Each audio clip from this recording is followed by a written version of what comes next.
सोचो क्या हो अगर आपके पेरेंट्स की सुपरनेचुरल पावर आपके पास इनहेरिट होकर आ जाए और आप ऐसे ऐसे कारनामे करने लग जाओ जो आपने कभी जिंदगी में क्या सपने में भी ना सोचा हो। आपके आसपास हर जगह सिर्फ तबाही तबाही हो।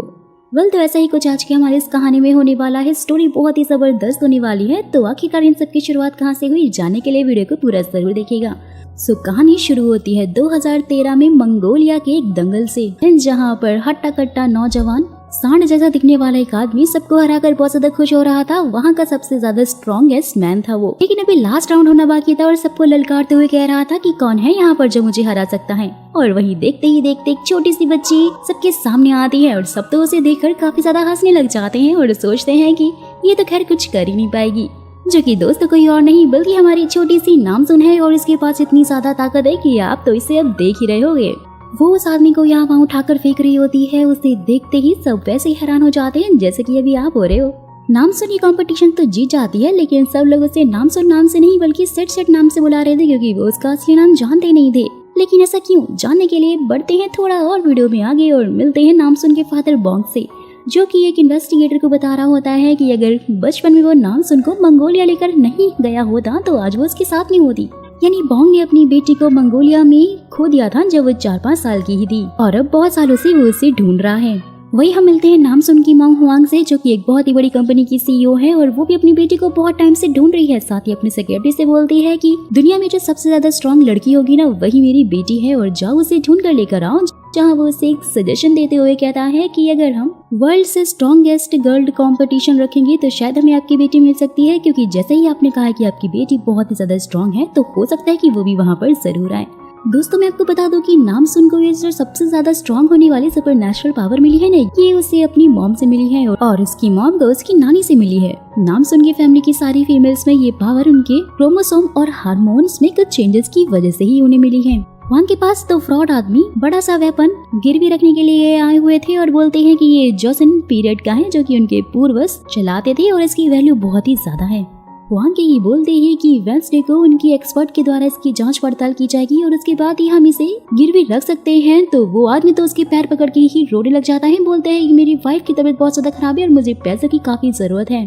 जैसे ही होंग अपनी तिजोरी खोलकर अपने पैसे निकालते हैं ना, तो वो दोनों तो अपना असली रूप उसके सामने दिखाने लग जाते हैं और बोलते हैं कि ये सारे पैसे अब हमारे हुए। और दोस्तों यहाँ पर हम पहली बार होंग की सुपरनेचुरल पावर को देख पाते हैं जब वो उन दोनों को बहुत ही अच्छे से मजा चखा रही होती है और एक को तो धरती में ही इसका पैर गाड़ देती है। नामसुन के मॉम और डैड साथ में नहीं रहते थे एंड आई होप कि आप इसका रीजन तो समझ ही गए होंगे। कल तो कहानी शिफ्ट होती है 1999 में और हमें नामसुन के मॉम डैड की स्टोरी दिखाई जाती है, जहाँ पर बोंग एक रेस्टोरेंट चलाती थी और स्टार्टिंग से वो बहुत ही ज्यादा इंटेलिजेंट भी थी और बोंग वहाँ पे एक काउंटर का काम करता था और धीरे धीरे दोनों में प्यार हुआ। बोंग तो बहुत ही ज्यादा शाय और शांत था, यहाँ तक कि प्रपोज भी उसे होंग ने ही किया था। साथ ही उसने उसे बोला मैं चाहती हूँ कि तुम मेरे हाउस हस्बैंड बन के रहो और बाहर का काम सारा मैं संभाल लूंगी। लो भाई यहाँ तो सब कुछ उल्टा ही हो गया। तो फिर शादी के बाद दोनों साथ में होते हैं। होंग नहाकर बाहर आती है और बेड पर बोंग उसका शर्माती हुई दुल्हन की तरह इंतजार कर रहा था, लेकिन होंग को लगता है कि शायद बेड की पोजीशन सही नहीं है, इसलिए उसे उठा कर यहाँ वहाँ रखने लग जाती है और बेचारे बोंग की तो हालत ही खराब हो जाती है, क्योंकि फर्स्ट टाइम उसने होंग का ये रूप जो देखा था और उसे ये पता चला था कि वो कितनी ज्यादा स्ट्रॉन्ग है। नेक्स्ट सीन में एक प्रेस कॉन्फ्रेंस में हम इनके दो प्यारे छोटे से क्यूट बच्चों को देखते हैं। लड़के का नाम नाममिन था और लड़की का नाम नामसू था। नामसू अपनी मॉम की तरह ही बहुत ही ज्यादा स्ट्रॉन्ग थी, जैसा कि मैंने आपको पहले ही बताया है दोस्तों कि इनकी फैमिली में सारी फीमेल्स के पास एक स्पेशल सुपरनेचुरल पावर है जो कि सारी फीमेल्स में इनहेरिट होती रहती है। तो उसका एक नमूना आप अभी देख ही सकते हो। बोंग को ट्रैवलिंग का बहुत ज्यादा शौक था और इसलिए अपनी बेटी को लेकर वो मंगोलिया में गया हुआ था घूमने के लिए और वही नामसुन कहीं गुम हो गई थी। बोंग ने उसे बहुत ढूंढा लेकिन वो नहीं मिली और यही रीजन है कि अभी बोंग और होंग दोनों का डाइवोर्स हो चुका है और ये दोनों साथ में नहीं रहते हैं। वहीं दूसरी तरफ हम मिलते हैं नामसुन के पेरेंट्स से, जिन्होंने उसे पाल पोस कर इतना बड़ा किया था और वो अपने पेरेंट्स से पूछती है कि मैं जानना चाहती हूँ कि मैं आपको बचपन में कैसे मिली। वो फिर उससे बताते हुए कहते हैं कि तुम एक घोड़े के ऊपर बैठकर बहुत दूर से आ रही थी, बहुत ही ज्यादा रो रही थी और आसपास तुम्हारा कोई पेरेंट्स भी नहीं था और इसलिए हमने फिर तुम्हें अपने पास रख लिया और तुम्हारा पालन पोषण किया। साथ ही उन्होंने उसे बॉक्स भी दिया जिसमें उसके बचपन के सारे क्लोथ्स रखे थे और उसमें नामसुन को कोरिया का एक टैग मिलता है। जिसके बाद वो टीवी में सॉन्ग सुन रही होती है ओप्पो गंगनम स्टार और उसी से उसको अपना नाम धीरे धीरे रिकॉल होने लग जाता है और अपनी मॉम के पास जाकर बोलती है कि मुझे याद आ गया, मेरा नाम नामसुन है। बड़ी होकर मैं कोरिया जाऊंगी, लेकिन उससे पहले मैं आप लोग के लिए बहुत सारी भेड़ लेकर आऊंगी, जिससे कि आपको आगे जिंदगी जीने में कोई भी तकलीफ ना हो। धीरे धीरे ऐसे ही दिन बीतते जाते हैं। नामसुन काफी ज्यादा खूबसूरत और बड़ी हो चुकी थी, जहाँ उसके डैड उसे बोलते हैं कि अब तुम कोरिया जा सकती हो, लेकिन वो जाना नहीं चाहती थी अपने मॉम डैड को छोड़कर। फिर उसके डैड उसे समझाते हुए बोलते हैं कि तुमने ऑलरेडी हमारे लिए बहुत कुछ किया है और अब हम चाहते हैं कि जाकर तुम अपने रियल पेरेंट्स को ढूंढो और साथ ही एक अच्छा सा लड़का देखकर उससे शादी भी कर लो। नामसुन तो ये सब कुछ सुनकर शर्माने ही लग जाती है। और वहीं दूसरी तरफ हम देखते हैं गन्नाम में एक कंपटीशन हो रहा था, और ये वही स्ट्रेंथ कंपटीशन है दोस्तों, जो कि होंग हर साल अपनी बेटी को ढूंढने के लिए रखती थी। होंग के साथ में उसकी मॉम भी वहीं पर होती है, यानी कि नामसुन की नानी। कंपटीशन स्टार्ट होता है। धीरे धीरे लोग हारते जा रहे थे, जो कि डिफरेंट कंट्री से आए हुए होते हैं, लेकिन एट लास्ट 7 नंबर वाली लड़की जीत जाती है, जिसका नाम वाजा था। 10 साल में ये पहली बार हुआ था कि कोई लड़की ये कंपटीशन जीती है, जिसे देखते ही होंग के तो सारे के सारे आंसू ही बहने लग जाते हैं और वो जाकर सीधा उससे मिलती है, क्योंकि उसे तो यही लग रहा था कि शायद यही उसकी बेटी नामसुन है। होंग उसे अपने साथ में ले जाती है, उसे बहुत सारा खाना भी देती है और साथ ही उसके पास्ट के बारे में भी उससे पूछती है, जहाँ वाजा से कहती है कि बचपन में ही वो मंगोलिया में खो गई थी, जिसके बाद वो 15 साल तक एक अनाथ आश्रम में रही थी और वहाँ से उसने मजदूरी की और ऐसे ही वो अपनी जिंदगी जी रही थी। ये सब कुछ सुनकर तो होंग की आंखों में आंसू ही आने लग जाते हैं, और ये जानने के बाद कि उसका ब्लड ग्रुप भी बी है, होंग तो बहुत ज्यादा खुश हो जाती है, क्योंकि उसका ब्लड ग्रुप भी बी पॉजिटिव ही था और उसे लगता है कि ये सच में उसकी बेटी है। बहुत ज्यादा खुश होकर वो अपनी पूरी फैमिली को बहुत टाइम बाद डिनर के लिए बुला लेती है। वहीं जैसे ही वाजा को रहने के लिए रूम दिया जाता है, वो तो बहुत ही ज्यादा खुश हो जाती है और एक बहुत ही अजीब सी ईविल स्माइल देती है, जिसका साफ मतलब तो यही हुआ कि वो नाटक कर रही है। डिनर के टाइम पर यहाँ पर डैड बोल रहे होते हैं कि ये लड़की उनकी बेटी यानी कि नामसुन नहीं है, लेकिन मॉम बोल रही होती है कि ये लड़की नामसुन ही है, क्योंकि उसका ब्लड ग्रुप भी बी है। जैसे ही डैड बोलते हैं कि नामसुन की बाएं पैर पर एक स्कार था, क्योंकि बचपन में खेलते वक्त उसे चोट लग गई थी, तो मॉम तो डैड के ऊपर ही भड़कने लग जाती है कि ये बात तुमने मुझसे क्यों छुपाई और तुमने मेरे बच्चों का बचपन में ध्यान रखा ही नहीं। डैड और मॉम के बीच घमासान युद्ध होने लग जाता है। दोनों ही एक दूसरे के ऊपर ब्लेम डाल रहे होते हैं। डैड का बोलना था कि तुम्हें तो हमेशा अपनी ऑफिस के अलावा कुछ दिखता ही नहीं था और ऑफिस से तो तुम्हें फुर्सत मिलती ही नहीं थी, जो कि तुम अपने बच्चों के ऊपर ध्यान दे पाती, और इनका पूरा का पूरा ध्यान सिर्फ मैंने ही रखा है। बेटे की अगर तुम्हें इतनी चिंता ही होती तो आज ये इतना खा खा के अदरक की तरफ फैला हुआ नहीं होता। लिटरली गाइस, इनकी जो फाइट चल रही थी ना बीच में, मैं तो हंसते हंसते पागल ही हो गई, क्योंकि ये बीच में इतनी फनी जो बन गई थी। वेल तो फिर नानी उन दोनों को शांत करके बैठा देती है। वाजा के पैर में वो स्कार चेक करने के लिए होंग रात में पहुंच जाती है और उसे देखकर काफी ज्यादा शॉक हो जाती है, क्योंकि दोस्तों वाजा के पैर पर भी वैसा ही स्कार था।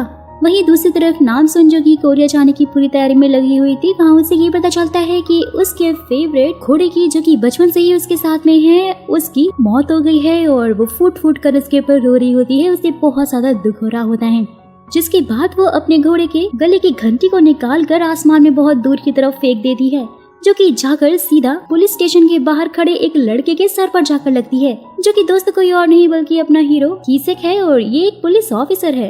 होंग ने भी यहाँ वाजा का पूरा ही गेटअप चेंज करके रख दिया था और वो तो पूरी चेंज हो चुकी थी और काफी खूबसूरत भी लग रही थी। जैसे ही होंग फिर अपनी ऑफिस पहुँचती है तो देखती है कि एक पाक नाम की लेडी अपनी प्रॉपर्टी को गिरवी रख कर सेक्रेटरी से पैसे मांग रही थी, लेकिन वो ये बोलते हुए से साफ इनकार करने लग जाता है कि आपके ऊपर ऑलरेडी बहुत सारा कर्जा चढ़ चुका है। लेकिन वो फिर होंग के सामने रोते हुए उससे बोल रही थी कि मुझे पैसों की सख्त जरूरत है, इसलिए होंग भी उसे पैसे दे देती है। लेकिन होंग जानती थी कि कुछ तो गड़बड़ जरूर है, इसलिए अपनी सुपर वुमेन एकदम वंडर वुमेन के स्टाइल में अच्छे से ड्रेसअप होकर बाइक लेकर पाक का पीछा करने के लिए निकल पड़ती है। और वहीं पुलिस स्टेशन में किसी को भी एक न्यूज मिल चुकी थी, जो कि ड्रग्स से रिलेटेड थी, और इसलिए वो भी सेम लोकेशन पर जा रहा होता है। रास्ते में पाक की गाड़ी के पास एक और गाड़ी आती है, जिसमें 2 लोग थे और वो उससे पैसे लेकर ड्रग्स उसे देकर वहाँ से भाग जाते हैं। कीसेक भी उनके पीछे जा रहा होता है, लेकिन वो लोग वहाँ से निकल जाते हैं और इसलिए वो फटाक से पाक की गाड़ी को रोक लेता है। लेकिन देखता है कि अचानक से कोई बाइक से वहाँ पर आ रहा है, जो कि एकदम स्टाइल में स्टंट मारते हुए उन लोगों के पीछे पड़ जाता है। टनल में घुसते ही होंग उन सबको रोक लेती है और उनको बाहर निकलने का बोलती है, लेकिन जब वो लोग बाहर नहीं आ रहे होते हैं तो उनकी गाड़ी को उठा के ही पटकने लग जाती है। कीसेक भी ये सब कुछ देख रहा था और वो तो काफी ज्यादा शॉक हो जाता है। नेक्स्ट सीन हम देखते हैं पुलिस स्टेशन का, जहाँ पर सारे के सारे लोग कीसेक को बोल रहे होते हैं कि आज तो उसने काफी ज्यादा ही अच्छा काम किया है, लेकिन वो बोलता है कि मैंने तो उन लोग को पकड़ा ही नहीं है, बल्कि किसी और ने पकड़ा है। तभी उन्हें मंगोलिया से आने वाली फ्लाइट की न्यूज मिलती है, जिसमें ड्रग्स सप्लाई होने वाले हैं और वो लोग फटाक से वहाँ से निकल जाते हैं। नामसुन भी सेम उसी फ्लाइट में आने वाली थी और वो तो अपनी पहली फ्लाइट के लिए कुछ ज्यादा ही खुश भी हो रही थी। लेकिन फ्लाइट में अचानक से कुछ प्रॉब्लम हो जाती है और कैप्टन भी काफी घबरा जाते हैं। वहीं हम सीओ नाम के एक मिस्टीरियस लड़के को देखते हैं जो कि शायद हमारी कहानी का विलन होने वाला है और वो फ्लाइट अटेंडेंट को बोलता है कि सेफ्टी से ज्यादा कुछ और है जो कि मेरे लिए बहुत इम्पोर्टेंट है। होंग यहाँ पर वाचा के साथ में होती है और उसे बोल रही होती है कि 500 सालों से ये चलता आ रहा है कि उनकी फैमिली की फीमेल्स में सबसे ज्यादा ताकत होती है और उनमें से भी सबसे ज्यादा ताकत है नामसुन में, जिसकी भागने की स्पीड और जंपिंग स्पीड सबसे ज्यादा तेज है, जो कि दोस्तों हमें देखने को भी मिल जाता है क्योंकि नामसुन का प्लेन बस क्रैश होने ही वाला होता है। लेकिन वो इस घटना को रोकने के लिए प्लेन का गेट लात मारकर तोड़ती है और नीचे जाकर उसे स्पीड में रोकने लग जाती है जो कि बहुत ज्यादा तेज था। और देखते ही देखते हम देखते हैं कि वो फाइनली इस प्लेन को रोक रही होती है और जैसे ही फर्स्ट टाइम उसने अपनी हाई पावर का यूज किया होता है तो वहाँ उसकी मॉम यानी होंग को और साथ ही उसकी नानी को दोनों को ही वो पावर फील होती है, जिससे कि होंग को भी ये बात अच्छे से समझ में आ जाती है कि जब वाजा ने पावर यूज नहीं की है तो उसकी बेटी कैसे हो सकती है और उसको उसके ऊपर डाउट होने लग जाता है। नामसुन ने प्लेन में बैठे लोगों को मरने से बचा लिया होता है और तो काफी ज्यादा खुश हो रही होती है। लेकिन सीओ जो कि ये सब कुछ देखकर काफी ज्यादा हैरान था और लगता है वो तो बिल्कुल भी खुश नहीं था। जिसके बाद एयरपोर्ट पे चेकिंग चल रही होती है और हिसे को नामसुन के सामान में से कुछ अजीब सी चीजें मिलती हैं, जैसे कि उसके घोड़े का बाल और उसका एंकल, जिससे कि वो तो काफी ज्यादा शॉक हो जाता है। साथ में उसे एक स्टिक भी मिलती है, लेकिन नामसुन उसे बोलती है कि मैं ये तुम्हें नहीं दे सकती क्योंकि इसके जरिए ही मैं अपनी मॉम को ढूंढने वाली हूँ। ये जानने के बाद कि नामसुन 5 साल की उम्र में ही खो चुकी थी और वो अपनी मॉम को ढूंढने आई है, हिसेक उससे ये वादा करने लग जाता है कि वो एक पुलिस इंस्पेक्टर है और इसलिए वो उसकी मॉम को भी ढूंढ देगा। साथ ही वो उसका सारा सामान लेकर फॉरेंसिक में उसकी जांच के लिए भी भेज देता है। नामसुन तो बहुत ज्यादा खुश होती है कोरिया आकर, जो कि अपने रहने के लिए ठिकाना ढूंढ रही होती है और उसे एक फ्लैट मिल भी जाता है और वो तो काफी ज्यादा खुश भी होती है। बोलती है कि वाह यहाँ के लोग तो कुछ ज्यादा ही अच्छे हैं। फॉरेंसिक में जांच के दौरान हिसे को मालूम चल जाता है कि नामसुन के पास जो स्टिक थी वो तो प्योर गोल्ड की है और उसमें ड्रग का तो कोई नाम निशानी नहीं है और इसलिए वो सारा सामान लेकर वहाँ से जा रहा होता है। जैसे ही वो गाड़ी में बैठता है तो उसे होंग की एक न्यूज मिल जाती है कि वो लेडी कोई और नहीं बल्कि होंग ही है जो कि क्रिमिनल्स को पकड़ती है, वो भी सुपर वुमन बनकर, जिसे कि हाल ही में 17 साल बाद अपनी खोई हुई बेटी मिली है। होंग भी यहाँ उस लेडी यानी पार्क से मिलने के लिए जा रही होती है जिसे उसने पैसे दिए थे, लेकिन यहाँ पर ये पता चलता है कि वो लेडी तो नशे में पूरी तरह धुत थी और उसे कुछ भी समझ नहीं आया और इसलिए वो अपनी विंडो से कूद गई, जिससे कि उसकी जान चली गई। और ये देख कर तो होंग बहुत ही ज्यादा शॉक हो जाती है। पुलिस स्टेशन में एक इंस्पेक्टर अपने सीनियर ऑफिसर से भी यही बोल रहा था कि ये केस तो उन्हें सुसाइड का बिल्कुल भी नहीं लगता। वहीं ऑफिस में सेक्रेटरी बोलता है कि अब तो आपकी बेटी भी मिल चुकी है, तो क्या आप उसके बाद भी ये क्रिमिनल्स को पकड़ने का काम जारी रखना चाहेंगी। होंग को तो बहुत ज्यादा गुस्सा आ रहा होता है पाक की मौत के ऊपर और वो बोलती है कि कोरिया में क्राइम बहुत ही ज्यादा बढ़ चुके हैं और मैं उन हरामी क्रिमिनल्स को ऐसे यहाँ पर खुलेआम घूमने नहीं दे सकती हूँ। वहीं दूसरी तरफ नामसुन जो कि अपनी फ्लैट में मस्त रह रही होती है, 2 लेडी वहाँ पर आती हैं और वो तो उसे देखकर काफी ज्यादा शॉक हो जाती है। और यहाँ पर ये राज खुल जाता है कि जिस लेडी को नामसुन ने पैसे देकर 3 महीने के लिए ये फ्लैट लिया था वो तो एक कॉन आर्टिस्ट थी जो कि नामसुन को लूटकर वहाँ से चली गई है। और नामसुन तो उसे काफी अच्छा समझ रही थी। बेचारी नामसुन काफी ज्यादा दुखी हो जाती है और सड़क पर ही आ जाती है। वहीं होंग के रूम में वासा पहुंच जाती है और उसके सीक्रेट रूम का दरवाजा खोलकर उसकी तिजोरी को अपनी फटी हुई आंखों से देख रही होती है, जहाँ पर होंग की पर्सनल असिस्टेंट सरी भी पहुंच जाती है जो कि 20 सालों से उसकी वफादार है। और वो वासा को वहाँ से जाने के लिए बोलती है कि यहाँ पे सिर्फ होंग के अलावा कोई भी नहीं आ सकता है। वाजा की ये पूछते ही कि ये तिजोरी क्या होंग की है, सरी उसे हाँ बोलती है और साथ ही कहती है कि इसे होंग के अलावा कोई भी नहीं खोल सकता क्योंकि ये सिर्फ उसके फिंगरप्रिंट से ही खुलती है। वहीं दूसरी तरफ हम नामसुन को देखते हैं जो कि बेचारी पूरी तरह से ही सड़क पर आ चुकी थी। ना उसके पास पैसे थे और ना ही कोई फोन था क्योंकि वो लेडी उसका सब कुछ लेकर भाग चुकी थी। लेकिन जैसे ही वो देखती है ना कि हान रिवर के सामने ही पार्क है जहाँ पर लोग टेंट लगा कर रह रहे हैं, वो तो कुछ ज्यादा ही खुश हो जाती है और कबाड़ से सारा सामान उठा कर लेकर आती है और अपने लिए भी एक टेंट लगाने लग जाती है। टेंट के बीचों बीच में वो एक बड़ा सा पेड़ लगा रही होती है और जैसे ही वो उसे एकदम उखाड़ कर तोड़ कर लेकर आ रही होती है, लोग तो उसे देखते ही वैसे शौक हो जाते हैं जैसे कि अभी आप हो रहे हो। यहाँ पर हाइसेक का एक साथी अपनी फोटो शूट करवाने के लिए पहुंचा हुआ था, जिसे देखकर हाइसेक बोलता है कि हमारे पास अभी बहुत सारे काम हैं और आपको यहाँ पर फोटो शूट करवाने की पड़ी है। लेकिन योंग बोलता है कि मेरी जल्द ही शादी होने वाली है और इसलिए मुझे अपनी फोटोज भी भेजनी है। लेकिन गाइस हमें ये पता चलता है कि ये शॉप किसी और की नहीं बल्कि बोंग की है, यानी कि नामसुन के फादर की, जो कि एक फोटोग्राफर है और यही उनका पेशा है। और वहाँ पर हम नामसुन की छोटी छोटी फोटोज को भी देखते हैं। हिसेक भी ये सब कुछ दिख रहा होता है और वही नामसुन का भाई नामले भी वहाँ पर बैठकर खाना ठोस रहा होता है, जिसके पीछे एक फोटो थी और उसके हाथ में वही सेम स्टिक थी जो कि हिसेक ने नामसुन से ली थी, लेकिन वो उसे देख नहीं पाता क्योंकि उससे पहले उसके पास कॉल जो आ जाती है और वो वहाँ से चली जाती है। जाने से पहले बॉन्ग ने ना हिसेक को अपनी 50% ऑफ वाला कार्ड भी दिया हुआ होता है।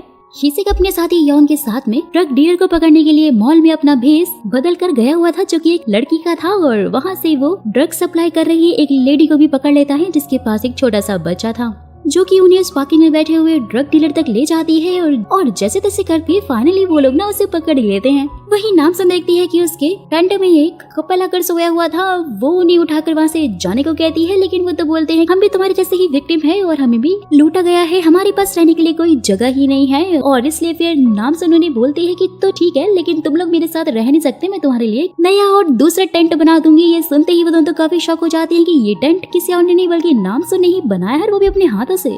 पुलिस स्टेशन में हिसेक भी बहुत ज्यादा परेशान हो रहा था क्योंकि वो नामसुन को बार बार फोन लगा रहा था, लेकिन उसका फोन तो लग ही नहीं रहा था, जैसा कि हम जानते हैं कि वो तो चोरी हो गया था।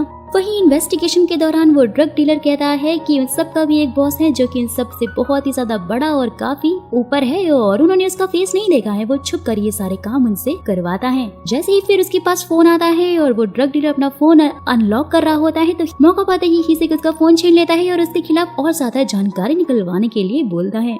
नामसुन ने भी यहाँ पर उन दोनों के लिए एक प्यारा सा टेंट बनाकर रखा हुआ था, जिसे देखकर तो वो दोनों काफी ज्यादा खुश हो जाते हैं, लेकिन लोगों को ये बातें कहाँ ही हजम होने वाली थी। सब वहाँ पर पहुँच जाते हैं और बोलते हैं कि अगर पार्क में ऐसे ही होमलेस लोग टेंट बनाकर रहने लग जाएंगे तो हमारे बच्चे कहाँ खेलेंगे, और इसी के चक्कर में सबके बीच में जबरदस्त फाइट भी हो रही होती है, वो लोग उन लोगों को मार रहे होते हैं। नामसुन भी ये सब कुछ देख रही होती है, उसे बहुत ज्यादा गुस्सा आता है और एक आदमी को उठाकर बहुत दूर फेंक देती है, जिससे कि सब लोग तो उसे देखते ही हैरान हो जाते हैं। पुलिस भी वहाँ पर पहुँच जाती है और उन सबको उठाकर पुलिस स्टेशन ले जाती है। नामसुन तो वहाँ पर बैठी हुई बहुत रो रही होती है, ये सोचती हुई कि मैं तो यहाँ पर अपनी मॉम को ढूंढने के लिए आई थी और मैं ये कहाँ फंस गई। जहाँ पर तभी हिसेक भी पहुँच जाता है और उसे बोलता है मैंने तुम्हें बहुत सारे कॉल्स किए, तुम्हें यहाँ वहाँ ढूंढा, तुम आखिरकार थी कहाँ। सीन शिफ्ट होता है और फिर दिखाया जाता है कि नामसुन और हिसेक दोनों साथ में पुलिस स्टेशन के बाहर ही बैठे हुए थे, जहां वो उससे बोलती है कि मैं अपनी मॉम को ढूंढ कर ही रहूंगी, और हिसेक भी उससे कह रहा था कि वैसे तुम्हारे पास ये स्टिक कहाँ से आई, जानती हो ये प्योर गोल्ड से बनी है। नामसुन उसे थैंक्स बोलती है क्योंकि अगर हिसेक ने उससे उसके स्टिक और उसके घोड़े के बाल नहीं लिए हुए होते तो आज कौन आर्टिस्ट उसे भी अपने साथ में ले जाती, जैसे कि वो उसका सारा सामान ले गई है। वाजा भी अपने कुछ स्कैमर दोस्तों के साथ में एक बार में होती है और गाइस यहाँ पर हमें ये पता चलता है कि वाजा भी एक बहुत ही बड़ी स्कैमर है जो कि लोगों को सिर्फ लूटती है। वाजा अपने दोस्तों से कह रही होती है कि हमारे पास बिल्कुल भी टाइम नहीं है क्योंकि होंग की बेटी जल्दी वापस भी आ सकती है और जल्द से जल्द हमें उसके सारे पैसे लूटने होंगे। वैसे 1 मिलियन से भी ज्यादा मैंने उसके निकलवा लिए हैं और बाकी भी मैं धीरे धीरे करके लूट ही लूंगी। लेकिन वो तो जानती नहीं थी कि सारी ने उसके पॉकेट में एक रिकॉर्डर लगाया था और वो सारी उसकी बातें सुन रही थी। वहीं दूसरी तरफ हिसेक नामसुन को बॉन्ग का वही 50% वाला शॉप कार्ड देकर बोलता है कि पासपोर्ट भी तुम्हारा चोरी हो चुका है और नया पासपोर्ट बनाने के लिए तो तुम्हें फोटो चाहिए होगी, तो इस शॉप पर फोटो खिंचवाना मत भूलना। नामसुन इन सारी चीजों के लिए उसे थैंक्स बोलती है और उसे पूछती है कि वो कहाँ रहता है, और वो उसे बताता है कि वो हान रिवर के साइड में ही जो बिल्डिंग है उसके सबसे ऊपर वाले टॉप पर रहता है।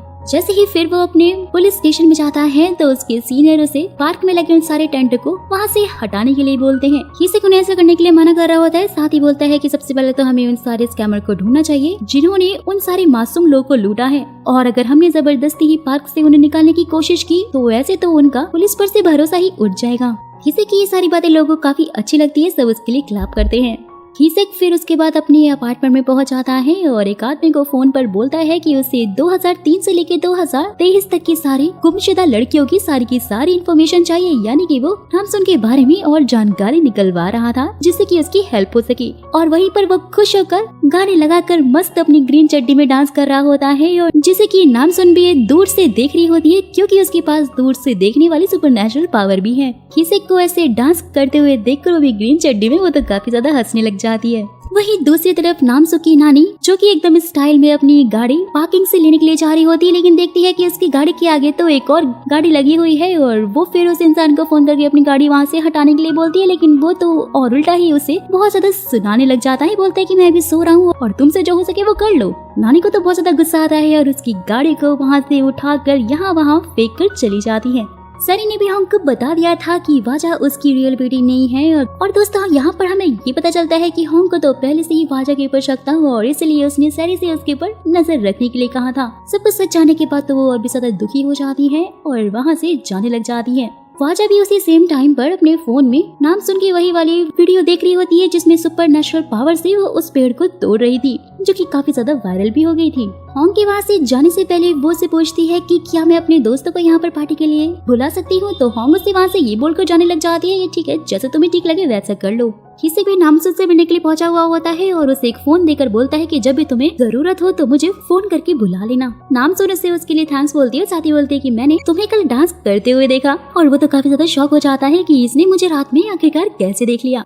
वहीं दूसरी तरफ हम होंग को देखते हैं जो कि एक सोसाइटी की पार्टी में गई हुई होती है और वहाँ की वो न्यू मेंबर थी। साथ ही सबको बोल रही थी कि मैं दुनिया से क्राइम का पूरा नाम और निशान हटा देना चाहती हूँ, लेकिन सब लोग उससे बोलते हैं कि ऐसा होना तो काफी मुश्किल है और इसके लिए आपको ज्यादा सोचना नहीं चाहिए, बस अपनी लाइफ जियो और एंजॉय करो और क्या। एक आदमी उसकी ये सारी बातों को नोटिस कर रहा होता है और होंग वहाँ से फिर जाने लग जाती है सेकंड फ्लोर पर, क्योंकि यहाँ पर आने का उसका मकसद तो कुछ और ही था। और वो आदमी भी उसके पीछे जाकर बोलता है कि अगर तुम दुनिया को सच में चेंज करना चाहती हो ना तो उसके लिए तुम्हें यहाँ पर जाना पड़ेगा और यहीं से सब कुछ चेंज हो सकता है, जिसके लिए वो उसे एक कार्ड भी देता है, यानी कि भाई यहाँ पर कुछ बड़ा ही खेल होने वाला है। वेल तो वहीं दूसरी तरफ नामजुन पहुंच जाती है बोंग की शॉप पर, क्योंकि उसे अपनी न्यू पासपोर्ट के लिए फोटो जो खिंचवानी थी, लेकिन वही बोंग तो अपनी शॉप बंद करके जा रहा होता है। साथ ही बोलता है कि बच्चा शॉप तो क्लोज हो चुकी है, इसलिए तुम आना कल, जिससे कि नामजुन थोड़ा सैड हो जाती है। और जैसे ही वो वहाँ से जा रही होती है ना तो बोंग उसे रोकता है और जैसे ही वो उसकी आंखों में देखता है वो तो शॉक हो जाता है। नामजुन अपने डैड के स्टूडियो में पहुंची हुई थी, लेकिन वो जानती नहीं थी कि वो उसके डैड हैं और उसके डैड को भी कहीं ना कहीं डाउट तो हो रहा था कि शायद ही उनकी नामजुन है, क्योंकि नामजुन की आंखें बहुत प्यारी और मासूम जो थी। लेकिन उसी टाइम पे नामजुन के पास किसी का कॉल आता है जो कि उसे बताता है कि उसका पासपोर्ट मिल गया है और नामजुन बोंग को वहाँ से ये बोलकर जाने लग जाती है कि अब उसे पासपोर्ट साइज फोटो की कोई जरूरत नहीं है। और साथ ही वो बोंग को थैंक यू भी बोलती है, क्योंकि जब से वो कोरिया आई है सिर्फ बोंग ही है जिसने उसकी हेल्प की थी। और ये बोलकर वो वहाँ से भाग जाती है। पुलिस स्टेशन में अपना पासपोर्ट लेने के लिए पहुंची हुई होती है, लेकिन वहाँ पर उसी आदमी की वाइफ होती है जो कि नामजुन का दंड तोड़ने के लिए अपने लोगों के साथ पार्क में गया हुआ था और नामजुन ने बस उसे हल्का सा धक्का मारकर उसकी कमर तोड़ दी थी। यहाँ पर उसकी वाइफ नामजुन के ऊपर इसीलिए केस करने के लिए पहुंची थी। लेकिन हाई से नामजुन की साइड लेते हुए बोलता है कि ये लड़की तो इतनी छोटी सी है, भला ये तुम्हारे हस्बैंड को कैसे मार सकती है। नामजुन उसे रोकते हुए बोलती है कि मैंने ही इसके हस्बैंड को मारा है और मैंने तो बस अपनी एक छोटी सी फिंगर का ही यूज किया था। सोचो अगर मैं 2 फिंगर का यूज करती फिर उसका क्या हाल होता। ये सब कुछ जानने के बाद तो हिसिक बहुत ही ज्यादा हैरान हो रहा था, लेकिन नामजुन को ना कोई फर्क नहीं पड़ता। वहाँ से ये बोलकर जाने लग जाती है कि अगर आपने मेरे ऊपर केस किया तो मुझे भी आपके हस्बैंड के ऊपर केस करना पड़ेगा, क्योंकि सबसे पहले उसने मेरे दोस्तों को मारा था। नामजुन के जाते ही पुलिस स्टेशन में सभी लोग और हिसिक नामजुन की भाई पाक वाली वीडियो देख रहे होते हैं और उसे देखकर तो काफी ज्यादा शॉक हो रहे होते हैं। बोलते हैं कि इसके पास तो लगता है कि कोई सुपर नेचुरल पावर है। हिसिक तो बेचारा सदमे में पहुंच चुका था, क्योंकि उससे नामजुन की वही बात याद आने लग गई थी कि उसने उसे हरी चड्डी में डांस करते हुए देख लिया था। लिटरली गाइस ये सीन बहुत ही ज्यादा फनी था, क्योंकि सारे के सारे ऑफिसर सिर्फ हिसिक को ही देख रहे थे कि उसकी हरकतें कितनी अजीब हो गई हैं। वहीं दूसरी तरफ पार्टी में होंग का सामना होता है मिस्ट्री मैन सीईओ राव से, जहाँ पर गाइस हमें ये पता चलता है कि ये दोनों अभी अमीर हुए, खानदानी अमीर नहीं है, यानी कि दोनों सेल्फ मेड है और इस बात पर इन दोनों को काफी गर्व हो रहा था। लेकिन होंग को उसकी हरकतें काफी अजीब लग रही थी। वहीं नानी का सामना दोबारा से उसी गाड़ी वाले आदमी से हो जाता है जिसने की पुलिस बुलाई हुई थी और सब ये देखकर काफी ज्यादा हैरान हो रहे थे कि इतनी बूढ़ी सी औरत ने गाड़ी को उठा के यहाँ वहाँ कैसे फेंक दिया। लेकिन पुलिस स्टेशन में एक इंस्पेक्टर ने नानी को पहचान लिया था और बहुत ही खुश होकर बोलता है कि अरे आप तो क्वीन ऑफ डोंग हैं। साथ ही वह सबको नानी की जवानी की कुछ कहानियां सुनाने लग जाता है। बोलता है कि एक बार इनका सामना बहुत सारे गुंडों से हो गया था और उस एरिया में वो लोग अपना हक जमाना चाहते थे, लेकिन नानी ने सबको बहुत ही अच्छे से सबक सिखाया और काफी अच्छे से उनकी धुनाई भी कर दी, यानी कि उनके अंदर बहुत सारी पावर है। और ये जाने के बाद तो गाड़ी वाला वो आदमी उन्हें काफी उल्टा सीधा बोलने लग जाता है। नानी बस उसे एक हाथ मारती है, वो तो वहीं बेहोश हो जाता है। तभी वहाँ पर अचानक से एंट्री होती है मिन्यू नाम के एक हैंडसम लड़के की, और दोस्तों ये कोई और नहीं बल्कि बॉन्सुंग का हस्बैंड है। और जिन्हें बॉन्सुंग के बारे में नहीं पता है तो वो प्लीज जाकर my strong girl Bongsoon drama series को देख लीजिए, क्योंकि उसकी स्टोरी भी ना बहुत ही अच्छी है और आपको भी काफी पसंद आएगी। फिर तो फिर मिन्यू बॉन्सुंग की साइड लेते हुए इंस्पेक्टर को समझा रहा होता है कि मेरी वाइफ ऐसे ही किसी को नहीं मारती जब तक कि उसकी कोई गलती ना हो। और दोस्तों यहाँ पर हमें ये पता चलता है कि बॉन्सुंग यहाँ पर एक केस के सिलसिले में थी। उसके साइड में ही 2 लोग बैठे हुए थे जिन्हें उसने काफी बेरहमी से मारा था, यानी कि अपनी बॉन्सुंग के पास भी सुपर नेचुरल पावर थी, वो काफी स्ट्रॉन्ग थी, क्योंकि ये 2 नमूने डॉग शेल्टर की आड़ में डॉग्स को टॉर्चर करके उन्हें महंगे दामों में बेचते थे और इसीलिए बॉन्सुंग ने उन्हें काफी मारा भी था। नानी और बॉन्गसुन एक दूसरे को पहचान लेते हैं। नानी उसे थैंक्स बोलती है क्योंकि उसने उनके एरिया के बदमाश लोगों को सुधार जो दिया। नामसुन यहाँ पर पैसे कमाने के लिए ड्रामा में सपोर्ट रोल करने के लिए पहुंच जाती है, लेकिन यहाँ पर तो सब कुछ उल्टा ही हो जाता है क्योंकि जो भी प्रॉप्स नामसुन के ऊपर यूज हो रहे थे ना, धीरे धीरे करके सारे टूटते जा रहे थे, जिससे कि हम जानते हैं कि वो तो बहुत ही ज्यादा स्ट्रॉन्ग है और यहाँ सबका पोपट बन जाता है।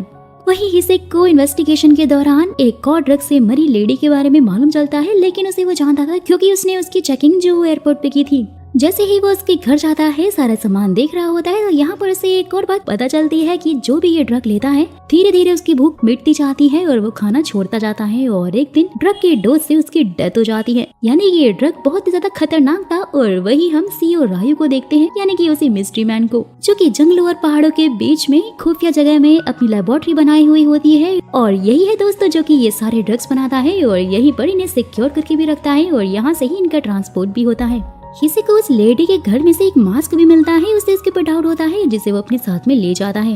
वही अपनी नामसुन को तो बहुत ही ज्यादा गुस्सा आ रहा होता है ये जानने के बाद कि मेन रोल वालों और सपोर्टिंग रोल वालों का खाना बहुत ही डिफरेंट है, यानी कि मेन रोल वालों का खाना काफी टेस्टी होता है और उसका खाना काफी सूखा साखा था, लेकिन वो लोग उसे वो अच्छा खाना खाने ही नहीं देते और इसीलिए गुस्से में आकर वो उस ट्रक को ही सबके सामने से लेके जाने लग जाती है और बोलती है कि आज हम सब भी बहुत अच्छा और टेस्टी खाना खाएंगे, अगर कोई मुझे रोक सकता है तो रोक ले। जिससे कि सपोर्टिंग रोल वाले तो काफी खुश हो जाते हैं और बाकी लोग तो उसे देखकर डर ही जाते हैं। हिसेक ने भी यहाँ पर 15 साल पहले मंगोलिया में खोए हुए सारे बच्चों की डिटेल्स निकाल ली होती हैं, जहाँ पर उसे फाइनली नामसुन के मॉम डैड के बारे में सब पता चल जाता है, यानी कि उसे होंग के बारे में पता चल जाता है, जिससे कि उसे डाउट होता है। नेक्स्ट सीन में वाजा के भेजे हुए गुंडे नामसुन को मारने के लिए और उसका घर तोड़ने के लिए पार्क में पहुंच जाते हैं, क्योंकि वाजा अब नामसुन की जगह लेकर उसकी आलीशान लाइफ जीना चाहती थी और इसे हमेशा के लिए मार देना चाहती थी। लेकिन मानसून को भी अपनी पावर के थ्रू ये पता चल जाता है कि वो लोग उसका घर तोड़ रहे हैं। फटाक से वो वहाँ पे पहुंच जाती है, उन सबको रोकती है, लेकिन वो तो रुकते ही नहीं है और गुस्से में आकर वो उन्हें बहुत मारती है या वहाँ उठाकर फेंक रही होती है। हिसेक को जैसे ही ये न्यूज मिलती है कि पार्क में कुछ लोग टेंट तोड़ रहे हैं, तो वो भी वहाँ पहुंच जाता है और नामसुन को इस हाल में देखकर वो तो काफी डर जाता है और शॉक भी हो जाता है कि इस लड़की के अंदर कितनी ज्यादा पावर है। वीडियो में आगे बढ़ने से पहले दोस्तों, अगर आपको मेरा एक्सप्लेनेशन और बोलने का स्टाइल साथ ही मेरी वीडियो अच्छी लग रही है ना थोड़ी सी भी, तो प्लीज एक लाइक जरूर मार देना और अगर अभी तक चैनल को सब्सक्राइब नहीं किया ना तो सब्सक्राइब भी कर लेना, वरना ऐसी इंटरेस्टिंग वीडियो मिस कर दोगे और इसका नेक्स्ट पार्ट तो धमाल होने वाला है। So back to the story. Namsoon की वो होमलेस दोस्त अपना टूटा हुआ घर देखकर बहुत ज्यादा रोने लग जाती है और वो वहाँ से उसे ये बोलकर जाने लग जाते हैं कि तुमने अभी तक हमारे लिए जो कुछ भी किया उसके लिए बहुत बहुत शुक्रिया और अपना ध्यान रखना, क्योंकि ये लोग हमें यहाँ पर रहने नहीं देंगे और इसलिए हमें कहीं और ही जाना होगा। नामसुन भी उनके साथ जा रही होती है, लेकिन इसी को से रोक कर जैसे तैसे मना कर अपने साथ में अपने घर ले आता है। इसी को से फ्रेश होने के लिए बोलता है, इससे पहले ही नामसुन जाकर बाथरूम में घुसकर नहाने लग जाती है और फिर वो हिसेक से पहनने के लिए कपड़े मांगती है, लेकिन उसके पास तो लड़की वाले कपड़े नहीं थे और इसलिए वो उसे अपनी शर्ट ही दे देता है। जिसके बाद वो फटाक से नामसुन की मॉम को फोन करता है और उनसे बोलता है कि मुझे आपकी बेटी मिल गई है और जो आपके साथ में रह रही है वो आपकी बेटी नहीं है बल्कि कोई धोखेबाज इंसान है। लेकिन भाई उसी टाइम पे नामसुन नहाकर बाहर आती है, जिसे देखते ही हिसेक की तो बोलती ही बंद हो जाती है। वहीं दूसरी साइड पर होंग उससे नामसुन के बारे में पूछ रही होती है, लेकिन वो तो बस नामसुन को देखे ही जा रहा था और उससे बोलता है कि मैं जल्दी आपकी बेटी को आपके पास भेज दूंगा और होंग भी उसे थैंक्स बोल देती है। नामसुन तो ये जानकर बहुत ही ज्यादा खुश हो जाती है कि फाइनली उसकी माँ उसे मिल गई है और उसके बाद हिसेक उसे आराम से सोने के लिए बोलता है और साथ ही वो उसे अपना रूम भी दे देता है। नेक्स्ट मॉर्निंग वो नामसुन को कपड़ों के साथ साथ उसकी मॉम का एड्रेस भी देता है जहाँ वो आज उससे मिलने वाली थी। नामसुन वहाँ से चली जाती है और उसके बाद जब हिसेक अपना मुंह धो रहा होता है और जैसे ही वो उस मास्क को छूता है ना, तो उसमें से उसे एक अजीब सा चिपचिपा सा पदार्थ लगता है और उसे डाउट होता है कि शायद इसमें कुछ हो सकता है। वहीं जैसे ही नामसुन अपनी मॉम से मिलने के लिए जा रही होती है तो वो अपनी सुपरनेचुरल पावर से दूर से ही देख लेती है कि एक बिल्डिंग में आग लग चुकी है, जिससे कि काफी सारे लोग घायल भी हो चुके थे और बहुत सारे बच्चे ऊपर फंसे हुए थे। नामसुन अपनी सुपरनेचुरल पावर का यूज करती है, जोर जोर से जंप मारती है और धीरे धीरे करके वो 5-6 बच्चों को बचा कर ले आती है। अब भी सुपरनेचुरल पावर तो होंग के पास भी थी और उसे भी इस बारे में पता लग जाता है और वो सारी गाड़ियों को एक एक करते हुए अपनी सुपर पावर से हटाते हुए फायर ब्रिगेड की गाड़ी को वहाँ से निकालती है, जो कि ट्रैफिक में फंसी हुई थी। जैसे ही फिर वो फायर बिल्डिंग के पास पहुंचती है, देखती है नामसुन को। नामसुन आग के अंदर जा रही थी, वो भी उसकी हेल्प करने के लिए जैसे ही अंदर जाती है तो नामसुन को बाहर आते हुए देखती है, जहाँ पे एक रेफ्रिजरेटर ब्लास्ट हो जाता है और नामसुन बाहर निकल के गिरने लग जाती है। लेकिन मॉम तो मॉम होती है ना, और वो अपनी बेटी को बचा लेती है। लिटरली गाइस, ये सीन देखकर मेरे तो आंखों में ही आंसू आ गए थे, क्योंकि यहाँ पर माँ बेटी ने पहली बार एक दूसरे को 15 साल बाद देखा था। दोनों माँ बेटी एक दूसरे को देखकर बहुत ज्यादा खुश हो जाते हैं। नामसुन होंग को बोलती है कि इतने सालों तक वो मंगोलिया में अपने माँ बाबा के साथ में थी, जिन्होंने उसका बहुत अच्छे से ध्यान रखा और उसे इतने प्यार से पाला। होंग तो उनके लिए बहुत ज्यादा शुक्रगुजार होती है। साथ ही बोलती है कि जिसने भी अभी तक तुम्हारी छोटी सी भी हेल्प की है ना, मुझे उन सबका नंबर और एड्रेस लिख कर दो, मैं जाकर उन्हें खुद थैंक्स बोलूंगी। माँ और बाबा के लिए मंगोलिया में एक सुंदर सी बिल्डिंग बनवा दूंगी, जिससे कि उन्हें कभी भी कोई परेशानी नहीं होगी।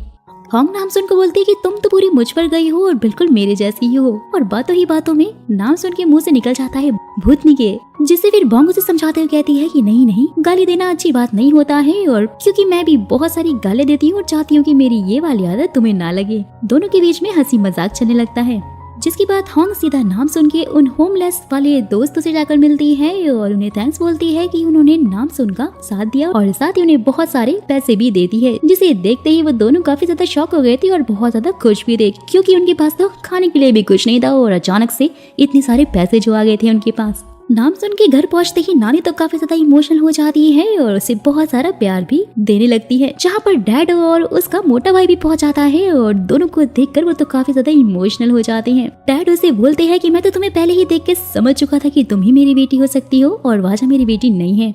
हिसेक यहाँ पर इस मास्क को पुलिस स्टेशन में ले आया था और सब उसे घूर घूर कर देखने लग जाते हैं और उन्हें तो यही लग रहा था कि इसमें तो ड्रग्स हो ही नहीं सकते हैं। सीनियर ऑफिसर फटाक से ओर से उठाकर चखने लग जाता है तो हिसेक उसे डांटते हुए बोलता है कि आप जानते भी हो कि कितना ज्यादा खतरनाक हो सकता है, और उसे उल्टी करने को बोलता है और साथ ही उसे काफी डांट भी रहा होता है, जैसे कि वही उसका सीनियर हो। यहाँ पर नानी अपने 40 साल के बेटे यानी कि नामसुन के मामा को डॉक्टर्स के पास लेकर घूम रही होती है और उन्हें बोलती है कि हमारी फैमिली की फीमेल्स ना बहुत ज्यादा स्ट्रांग होती हैं और उनमें एक अजीब सी शक्ति होती है, लेकिन हमारी फैमिली के जो मेल होते हैं वो काफी ज्यादा वीक होते हैं। जैसे कि आप मेरे बेटे को ही देख लो, जो कि अभी 40 साल का हो चुका है और एकदम ज़ॉम्बी की तरह ही है। और इतना ही नहीं दोस्तों, रास्ते में जाते हुए वो तो इतना थक जाता है कि उसकी मॉम उसको अपने शोल्डर पर टांग कर लेकर जा रही होती है और सब लोग देखकर उसे हंसने लग जाते हैं। वही नामसुन अपनी पूरी फैमिली के साथ में फाइनली लंच कर रही होती है, जिसमें उसके मॉम डैड के बीच में थोड़ी बहुत नोकझोंक तो खैर चलती रहती है, लेकिन उसके बाद भी सब काफी खुश होते हैं, साथ में सेल्फी वगैरह भी लेते हैं। नेक्स्ट सीन में होंग को ड्रग्स से रिलेटेड एक न्यूज मिलती है और उसे ये पता चलता है कि डूगो कंपनी, जो कि एक कुरियर कंपनी है, वो चोरी छुपे ड्रग सप्लाई करती है। साथ ही उसे ये भी याद आता है कि उसके सीईओ से तो वो पहले ही मिल चुकी है, यानी कि रायू से, और रायू यहाँ पर अपनी एक मस्त जबरदस्त स्पीच दे रहा होता है और साथ ही सबको कन्विंस करने की कोशिश करता है। साथ ही बोलता है कि अब से हम ज्यादा से ज्यादा फीमेल स्टाफ को भी हायर करेंगे, यानी कि दोस्त उसका साफ मतलब नामसुन से था, क्योंकि उसने उस दिन उसे एरोप्लेन को अपने सुपरनेचुरल पावर से रोकते हुए जो देख लिया था और वो जानता था कि वो भी शायद वहाँ पर किसी न किसी बहाने से तो जरूर आएगी। वाजा की हालत यहाँ बहुत ज्यादा खराब थी, वो तो पूरी तरह से सड़क पर ही आ चुकी थी और एक नकली आईडी बनाकर कहीं जॉब करने का सोचती है और लोगों से छुपती फिर रही थी, क्योंकि वो वांटेड लिस्ट में जो पहुंच चुकी थी, यानी कि अब पुलिस हर जगह उसे ढूंढ रही थी। साथ ही उसे रायू की कंपनी में फीमेल हायरिंग स्टाफ के बारे में पता चल जाता है, यानी कि वो वहीं पर छुपकर जॉब करने वाली है। यहाँ पर नामसुन अपने होमलेस दोस्तों से मिलती हैं, जो कि होंग के पैसे से काफी ज्यादा अमीर हो गए थे और सब लोग काफी मस्ती भी कर रहे होते हैं। जिसके बाद वो लोग सीधा फिल्म सेट पर पहुंच जाते हैं और उसके दोस्त को तो उल्टा लटका के टार्जन के डायलॉग बुलवाए जा रहे थे, जो कि नामसुन को तो बिल्कुल भी अच्छे नहीं लग रहे थे, क्योंकि वो उसे काफी टॉर्चर जो कर रहे थे। और वहीं पर नकली वाला टार्जन भी उसके दोस्त का काफी मजाक उड़ा रहा होता है, जिससे कि नामसुन को काफी गुस्सा आता है। वो तो उसे मारने ही जाती है, लेकिन वो लोग जैसे तैसे करके उसे रोक लेते हैं, जो कि बहुत ही ज्यादा फनी लग रहा था दोस्तों। वहीं दूसरी तरफ होंग किसी को थैंक्स बोलने के लिए उसके घर पहुंची हुई होती है और उससे बोलती है कि तुमने मुझे मेरी बेटी से मिलवाया, बताओ तुम्हें क्या चाहिए। हिसेक उसे बोलता है कि फिलहाल तो मुझे अभी पैसे नहीं चाहिए, क्योंकि मैं एक ड्रग रिलेटेड केस पर काम कर रहा हूँ और वो मेरे लिए बहुत ही ज्यादा इम्पोर्टेंट है। होंग तो उसकी बातों से काफी इम्प्रेस हो जाती है कि हिसेक बहुत ही ज्यादा ईमानदार था और मेहनती भी था, लेकिन फिर भी वो उसे पैसों का चेक जबरदस्ती दे रही होती है। जहाँ पर हिसेक की मॉम पहुंच जाती है और उन दोनों को इस हालत में देखकर वो तो कुछ और ही समझ लेती है और हिसेक को मानने लग जाती है कि रोमांस और फ्लर्ट करने के लिए क्या तुम्हें मेरी ही उम्र की ये लेडी मिली है। और वो तो बेचारा समझा रहा होता है कि जैसा आप सोच रहे हो वैसा नहीं है। होंग भी वो चेक छोड़कर नामसुन का सामान उठाकर ले जाती है स्टाइल में। वही जेल में हिसेक के पकड़े हुए उस ड्रग डीलर ने भी सुसाइड कर लिया था और ये जानकर तो हिसेक भी काफी शॉक हो जाता है कि उसके पास से भी वही ड्रग वाला मास्क मिला है। साथ ही बोलता है कि अब तो इन्वेस्टिगेशन के लिए मुझे अंडरकवर ही जाना पड़ेगा। यहाँ पर नामसुन की लुक पूरी तरह से चेंज हो चुकी थी। वो काफी ज्यादा अमीर वाले कपड़े पहन लेती है और उसके बाल भी छोटे हो चुके थे, जो कि उसकी मॉम को तो काफी ज्यादा प्यारा लगता है। होंग के ये पूछते हैं कि क्या वो आगे जाकर कॉलेज पढ़ना चाहती है, लेकिन नामसुन बोलती है कि नहीं नहीं मॉम, मुझे पढ़ाई में बिल्कुल भी इंटरेस्ट नहीं है, मुझे तो बस लोगों की हेल्प करने में ही मजा आता है और मैं आगे वही करना चाहती हूँ। होंग उसे बोलती है कि तुम बिल्कुल मेरे जैसी हो, क्योंकि मुझे भी पढ़ाई में बिल्कुल भी इंटरेस्ट नहीं था और मैं भी बस लोगों की हेल्प करने के बारे में ही सोचती रहती हूँ।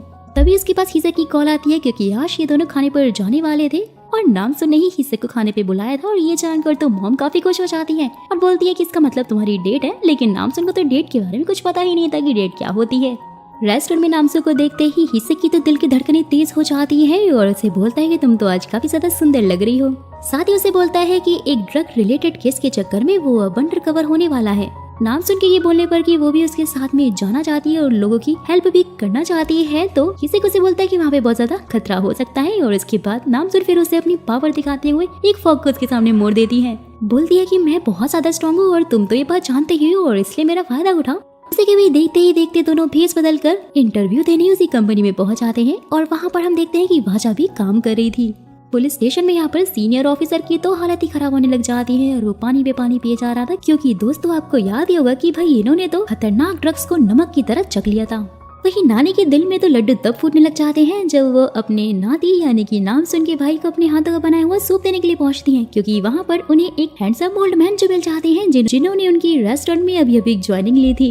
लेकिन अपनी नानी का दिल तो उनके ऊपर पूरी तरह से आ चुका था। दोनों बैठकर बातें करने लग जाते हैं और काफी खुश लगते हैं। वही सामान लोडिंग के टाइम पर नामसुन की बहस अपने सीनियर से हो जाती है, क्योंकि उनका ये कहना था कि लड़कियों के अंदर दम नहीं होता और इसलिए नामसुन अपना सारा दम उनको दिखाने लग जाती है। सारे के सारे कंटेनर उठाकर एक के बाद एक ट्रक में रख रही होती है। हिसक तो बेचारा सोच रहा होता है कि उनका भाड़ा कहीं ना फूट जाए इस पागल लड़की के चक्कर में। और उसका सीनियर भी देखकर काफी हैरान हो जाता है, उसकी तो हालत ही खराब हो जाती है। लेकिन वाजा ने भी उन्हें वहाँ पर देख लिया था और वो नामसुन को देखते ही पहचान जाती है। रास्ते में जाते टाइम नामसुन अपनी तेज निगाहों वाली सुपर पावर से उस स्कैमर लेडी को देख लेती है जिसने कोरिया में आते ही नामसुन को लूट लिया था और वो जाकर सीधा उससे अपने पैसे मांगने लग जाती है। लेकिन वो लेडी तो बोलती है कि मैं तो तुम्हें कुछ नहीं दूंगी और पुलिस ने मुझे छोड़ दिया है क्योंकि उनके पास कोई सबूत नहीं है। वो उससे काफी बहस कर रही होती है। नामसुन को काफी गुस्सा आता है और हिसक उसके ऊपर उसे हाथ उठाने से रोक लेता है, इसलिए वो सीधा उसका पर्स लेकर दूर आसमान में फेंक देती है। ये देखते ही हिसक तो काफी शॉक हो जाता है और उसे वही बेल वाली बात याद आ जाती है जब उसके सर पर घोड़े की घंटी आकर लगी थी टन से। स्कैमर लेडी का वो बैग सीधा मंगोलिया में पहुंच जाता है, जो कि एक लेडी को मिलता है। वो तो काफी खुश हो जाती है उसे देखकर। नेक्स्ट सीन में रात के टाइम पर हमारी स्ट्रॉन्ग गर्ल नामसुन और डिटेक्टिव हिसक दोनों के दोनों भेस बदल कर सीधा पहुंच जाते हैं लोकेशन पर ड्रग्स ढूंढने के लिए और वो एकदम स्टाइल में शटर को खोल देती है। और वही होंग सुपर वुमेन जो कि एकदम वंडर वुमेन के स्टाइल में अपनी बाइक पर सवार होकर कहीं के लिए निकल जाती है। अपनी स्ट्रॉन्ग गर्ल नामसुन और हिसक वेयर हाउस में रात में चोरी छुपे पहुंच जाते हैं मास्क के सैंपल लेने के लिए जिसमें ड्रग्स थे। और बाहर एक बंदा उनकी हेल्प कर रहा था, जो कि उन्हें बोलता है कि तुम लोग के पास सिर्फ 5 मिनट का ही टाइम है और इसलिए जो भी करना है फटाफट करना। हिसक ने तो नाइट गॉगल्स लगा रखे होते हैं, लेकिन अपनी नामसुन को तो उनकी जरूरत ही नहीं थी क्योंकि उसकी आंखों में ऑलरेडी बहुत पावर थी, जो कि यहाँ वहाँ उड़ उड़ कर सारे मास्क सैंपल को निकाल रही थी, जिसे देखते ही हिसक तो काफी शॉक हो जाता है। लेकिन वही एक बॉक्स गिरने वाला होता है और इसे बचाने के चक्कर में नामसुन तो हिसक के ऊपर ही लुढ़क जाती है, जिससे कि हिसक के दिल की धड़कनें तो काफी तेज हो गई थी। जिसने अपने हीरो के पैर में थोड़ी सी चोट भी लग गई थी। सारा सामान लेकर वो लोग बाहर जा रहे होते हैं क्योंकि अब उनके पास सिर्फ 50 सेकंड ही थे। लेकिन हिसक लंगड़ाते हुए चल रहा था और बाहर वो बंदा सोच रहा होता है कि मैंने तो पहले कहा था कि भाई लड़की को साथ लेके मत जाना, लग गई ना उसे चोट। लेकिन जैसे ही वो देखता है कि नामसुन तो हिसक को उठा कर लेकर आ रही, काफी ज्यादा शॉक हो जाता है। बोलता है कि सच में लड़की के अंदर तो काफी दम है। वही अपना हैंडसम विलन रायू वर्कआउट करते करते नामसुन के बारे में सोच रहा होता है, यानी कि जनाब के दिमाग में काफी जबरदस्त खिचड़ी पक रही है, जो कि हम उसकी विलन स्माइल से देख ही सकते हैं। वहीं जब होंग अपनी बाइक पर सवार होकर रास्ते में जा रही होती है तो रास्ते में उसे वही बंदा मिल जाता है जो कि उस दिन उसे पार्टी में मिला था। ये एक सीक्रेट सोसाइटी का मेंबर है जिसने होंग के ऊपर नजर रखी हुई थी और जो कि उसे अपने सीक्रेट सोसाइटी के लोगों से मिलवा देता है। और ये देश के उद्धार के लिए काफी बड़े बड़े काम करते थे और सारे गुनहगार को भी पकड़ते थे और इसलिए होंग भी इन्हें अपनी सीक्रेट सोसाइटी में चाहिए थी। लेकिन होंग तो ये देखकर काफी हैरान हो जाती है कि इनका चेयरमैन सड़क पर गरीब लोगों को खुद अपने हाथों से खाना बनाकर खिलाता था और इससे उसे काफी खुशी भी मिलती थी। और वहीं अपने स्ट्रॉन्ग गर्ल नामसुन और डिटेक्टिव हिसक के बीच में भी लव लपाटा स्टार्ट हो चुका था और दोनों ही एक दूसरे की केयर करके काफी खुश हो रहे थे। और नामसुन तो हिसक का मैसेज देखते ही बेड पर उछल उछल कर पागल हो रही थी। डूगो में एक आदमी ने वाजा को काम करते हुए भी देख लिया था और वो जानता था कि वो वांटेड है और ये बात वो फटाक से पुलिस को फोन करके बताने लग जाता है। लेकिन वाजा उसे रेड हैंडेड कैच कर लेती है और बोलती है कि अगर तुमने दोबारा ऐसा किया तो मैं तुम्हारे गुर्दे, दिल और लिवर निकाल कर सब कुछ बेच दूंगी, क्योंकि तुम जानते नहीं हो कि मैं कितनी ज्यादा खतरनाक हूँ। और वहीं पुलिस ऑफिसर ने भी किसी को फोन करके बता दिया होता है कि वाजा डूगो में ही है। किसी भी बेचारा सोचने लग जाता है, लगता है कि सारे गलत काम यहीं पर होते हैं और उसे डाउट होता है कि जरूर ये नाम सुन के पीछे ही आई होगी।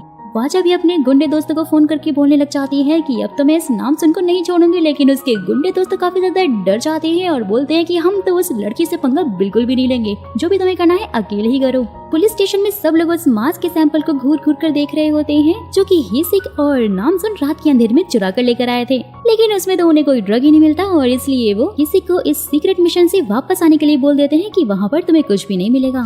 लेकिन हिसिक उसे बोलता है कि उसने रायु की सारी इन्फॉर्मेशन निकाली है, जिसमें से 26 से 32 के बीच में उसकी कोई भी इन्फॉर्मेशन नहीं है, यानी कि कुछ तो गड़बड़ जरूर है। और उसके पास आखिरकार इतने सारे पैसे कैसे आए और वो ये भी जानना चाहता है और इसलिए वो इस सीक्रेट मिशन को भी नहीं छोड़ सकता। डिलीवरी देने के लिए नामसुन और हिसिक फिर एक रेस्टोरेंट में पहुंच जाते हैं, लेकिन वहाँ का ओनर तो बहुत ही ज्यादा बदतमीज और आकड़ू था। लेकिन अपनी नामसुन भी कुछ कम नहीं थी, वो उसे बहुत ही अच्छे से मजा चखाती है। सबसे पहले तो सारा सामान उठाकर अकेले ही उसके सामने उसके रेस्टोरेंट में जाके रख देती है और उसके बाद कस्टमर बनकर वहीं पर बैठ जाती है और खाने के लिए मांगती है। जब वो उसका ऑर्डर नहीं ले रहा होता है तो जोर जोर से चिल्लाने लग जाती है और बोलती है कि कस्टमर के साथ तुम्हारा ऐसा बिहेवियर बिल्कुल भी अच्छा नहीं है। और वहीं वो टेबल भी तोड़ देती है, जिसे देखकर तो सब काफी ज्यादा शॉक हो जाते हैं और बेचारी अपना मुंह ही छुपाने लग जाती है कि ये उसने जोश में होश ही खो दिए। बेचारा रेस्टोरेंट ओनर तो हक्का बक्का ही रह जाता है और सब उसे घूर रहे होते हैं।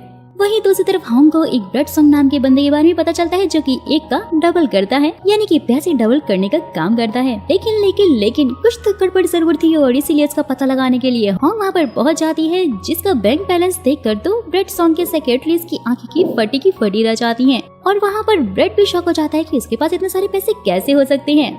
वहीं नानी का प्यार भी आसमान छू रहा होता है और वो शेफ अंकल को पटाने के लिए नई नई तरकीबें सोच रही होती है और उनके साथ में एक डेट पर भी पहुंच जाती है। लेकिन भाई ये क्या, शेफ अंकल के साथ एक बहुत बड़ा स्कैम हो जाता है। कोई फ्रॉड उनकी बेटी बनकर उनका सारा पैसा अपने अकाउंट में ट्रांसफर ही करवा लेता है और जैसे ही वो पुलिस स्टेशन पहुँचते हैं तो वहाँ से उन्हें कोई भी हेल्प नहीं मिलती। वहीं डिटेक्टिव हिसिक के पास धीरे धीरे बहुत सारे मर्डर केस आने लग जाते हैं, जिसमें एक चीज बहुत ही कॉमन थी कि वो सारे लोग धीरे धीरे बहुत सारा पानी पीने लग गए थे और उसके बाद उनकी मौत हो गई, जिसका सीधा कनेक्शन दोस्तों उसी ड्रग के साथ में था, जिसे लेने के बाद लोगों में पानी की प्यास बहुत ज्यादा बढ़ जाती है और उसके बाद जहाँ भी उन्हें पानी दिखाई देता है वो वहाँ का पानी ही पी लेते हैं। और ऐसे ही एक लड़की कमोड का पानी पीते पीते ही मर गई थी। किसी को डाउट होता है और इसलिए वो अपने उन सीनियर बॉस को पानी पीने से रोक देता है, जिन्होंने उस ड्रग को चखा था और सुबह से बहुत सारा पानी भी पी लिया था। वहीं दूसरी तरफ नामसुन के भाई नामलिन को एक लड़की टैबलेट देते हुए बोलती है कि इससे तुम बहुत ही जल्दी पतले हो जाओगे और तुम बहुत ही ज्यादा हैंडसम लगने लग जाओगे, जिससे कि तुम्हारी भी एक खूबसूरत गर्लफ्रेंड होगी। लेकिन दोस्तों यहाँ मामला कुछ और था, क्योंकि उस टैबलेट में कुछ और ही था और वो क्या था वो आपको आगे पता चल ही जाएगा। और एक बार फिर से नामसुन वेयर हाउस में रात के अंधेरे में चोरी छुपे पहुंच जाती है चेक करने के लिए, लेकिन इस बार वहाँ पे रायु भी था, जिसकी हालत काफी ज्यादा खराब थी और उसके अंदर से अजीब सी पावर्स भी निकल रही थी। जैसे ही नामसुन उसके पास जाकर उसे पूछती है कि क्या आपको कोई हेल्प की जरूरत है, वो दो से जोरदार धक्का मारता है और बेचारी नामसुन बहुत दूर जाकर गिर जाती है।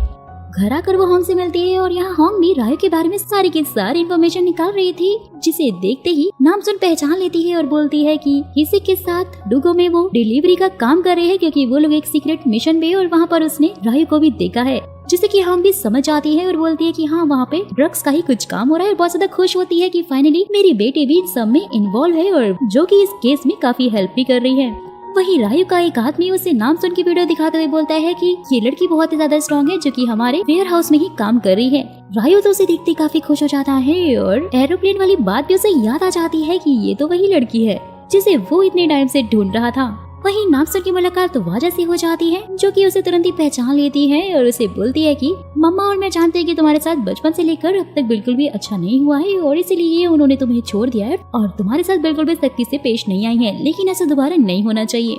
नामसुन की ये सारी बातें सुनकर वाजा को तो बहुत ज्यादा गुस्सा आ रहा होता है। वहीं रायु वेयर हाउस के उस मैनेजर को बुलाकर नामसुन के ऊपर नजर रखने के लिए बोलता है और बोलता है कि मैं उसकी सारी की सारी इन्फॉर्मेशन चाहता हूँ। मैनेजर को उसके ऊपर बिल्कुल भी शक ना हो और इसीलिए बोल देता है कि हमारे यहाँ पर ऐसी स्ट्रॉन्ग लेडीज काम करती हैं, मुझे इस बात से काफी खुशी है। और साथ ही वो उसका प्रमोशन करने की बात भी करता है। वेयर हाउस में एक आदमी के साथ काफी बुरा वाला एक्सीडेंट होने वाला होता है। कपड़े उसकी मशीन में फंस जाते हैं, जिससे कि उसे काफी तकलीफ हो रही होती है। सब लोग उसे बचाने के लिए जाते हैं, लेकिन कोई भी उसकी हेल्प नहीं कर पा रहा था। जैसे ही नामसुन ये देखती है, दूर से भागती हुई आती है और उस मशीन को अपनी पावर से रोक लेती है, जिससे कि उसकी जान बचाती है। ये देखकर तो सब बहुत ही ज्यादा खुश हो जाते हैं। वहीं होंग सबको ये याद दिलाने लग जाती है कि आज उनका वर्कआउट डे है। और जैसे सब लोग जिम में पहुंचते हैं तो नामसुन के भाई और मामा की हालत तो देखने लायक थी, क्योंकि उनसे तो बिल्कुल भी मशीनें उठ ही नहीं रही थी। और वहीं नानी और होंग के वर्कआउट को देखकर लग रहा था कि दुनिया की सारी पावर तो जैसे इन दोनों के अंदर ही बस चुकी है। होंग तो अपने भाई को यहाँ वहाँ उठाकर रख रही होती है और बोलती है कि सही से वर्कआउट करो। वही हमें नामिन के बारे में थोड़ा जानने को मिलता है, जो कि अपने मोटापे से बहुत ही ज्यादा परेशान था और इसीलिए वो कॉलेज में नहीं जाता था, क्योंकि लोग उसे मोटा बोलकर छेड़ते थे। नामिन अपनी मॉम से भी ज्यादा बात नहीं करता था, क्योंकि उसे लगता था कि उन्हें उसकी बिल्कुल भी केयर नहीं है। डैड के पास जाकर भी वो बोलता है कि अब तो नामसुन आ चुकी है और आपको और मॉम को साथ में रहना चाहिए, लेकिन उसके डैड बोलते हैं कि डाइवोर्स के बाद ही मैं और तुम्हारी मॉम अपनी लाइफ में थोड़ा खुश है। जिससे कि दोस्तों हम समझ पा रहे थे कि बेचारा नामिन कितना ज्यादा अकेला है और साथ ही अपने मोटापे से काफी परेशान भी है। नेक्स्ट सीन में होंग सीधा ब्रेड सोंग के पास पहुंच जाती है और उसके बारे में काफी सारी इन्फॉर्मेशन भी निकालती है, लेकिन उसे ज्यादा कुछ पता नहीं चलता। और वो जाकर उसके मुंह पे ही बोलने लग जाती है कि मैं जानती हूँ कि तुम एक स्कैमर हो, लेकिन इतने सारे पैसे तुम्हारे पास कैसे आए ये मैं जानना चाहती हूँ। ब्रेड सोंग ये सुनते ही भड़क जाता है और उसे बोलता है कि अगर तुम यहाँ से नहीं गई तो मैं अपनी सिक्योरिटी को बुला लूंगा। और काफी ज्यादा डर भी चुका था वो।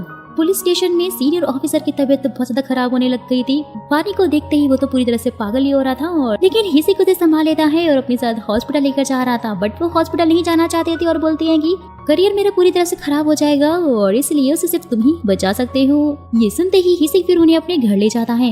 यहाँ पर रायू का एक आदमी आकर उसे एक ब्रीफ केस देता है, जिसमें बहुत सारे एंटीडोट थे जो कि उसी ड्रग्स के थे। और फिर से उसके फेस पर वही विलन स्माइल होती है। हिसिक ने अपने सीनियर बॉस को अपने घर पर रखा हुआ होता है, जिसे मिलने के लिए दूसरा डिटेक्टिव पहुंच जाता है। और बॉस को देखकर वो भी बहुत ज्यादा शॉक हो गया था कि आखिरकार इन्हें हो क्या गया है, ऐसे तो ये बहुत ही जल्द मर जाएंगे।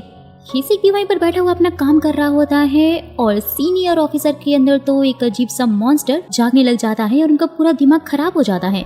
बहुत ज्यादा गुस्सा उन्हें आ रहा होता है, दोनों आंखें लाल हो जाती हैं और फटाक से वो हिसिक के ऊपर ही हमला करने के लिए पहुंच जाते हैं। उसे बहुत मार रहे होते हैं, जहां पर अचानक से नामसुन भी हिसिक से मिलने के लिए पहुंची हुई होती है और वो उसे बचा लेती है। सीनियर ऑफिसर को मारने वाली होती है, लेकिन हिसिक उसे बोलता है कि उन्हें चोट नहीं आनी चाहिए और इसलिए वो दोनों मिलकर उसे शेर के सहारे बांध देते हैं, जिससे कि वो थोड़ी देर के लिए शांत हो गए थे। नेक्स्ट सीन में नामसुन अपनी होमलेस दोस्तों से दोबारा मिलने के लिए पहुंची हुई होती है। सब लोग साथ में मस्ती कर रहे होते हैं और रात के टाइम नामसुन उन्हें वेयर हाउस में ले जाती है दोबारा से ड्रग सैंपल लेने के लिए। लेकिन होमलेस लड़की बाहर ही पकड़ी जाती है, जिससे कि वो काफी बहाने बनाने लग जाती है। और वहीं ये दोनों अंदर होते हैं, जहां मैनेजर नामसुन को भी देख लेता है और उसे जोरदार पंच मारती है, जो कि उड़कर शायद कहीं गायब भी हो जाता है। पुलिस स्टेशन के बाहर मॉर्निंग में बहुत सारा सामान रखा होता है, जो कि वही सारे सैंपल्स थे दोस्तों, जो कि नामसुन ने रात में वेयर हाउस से चुराए थे।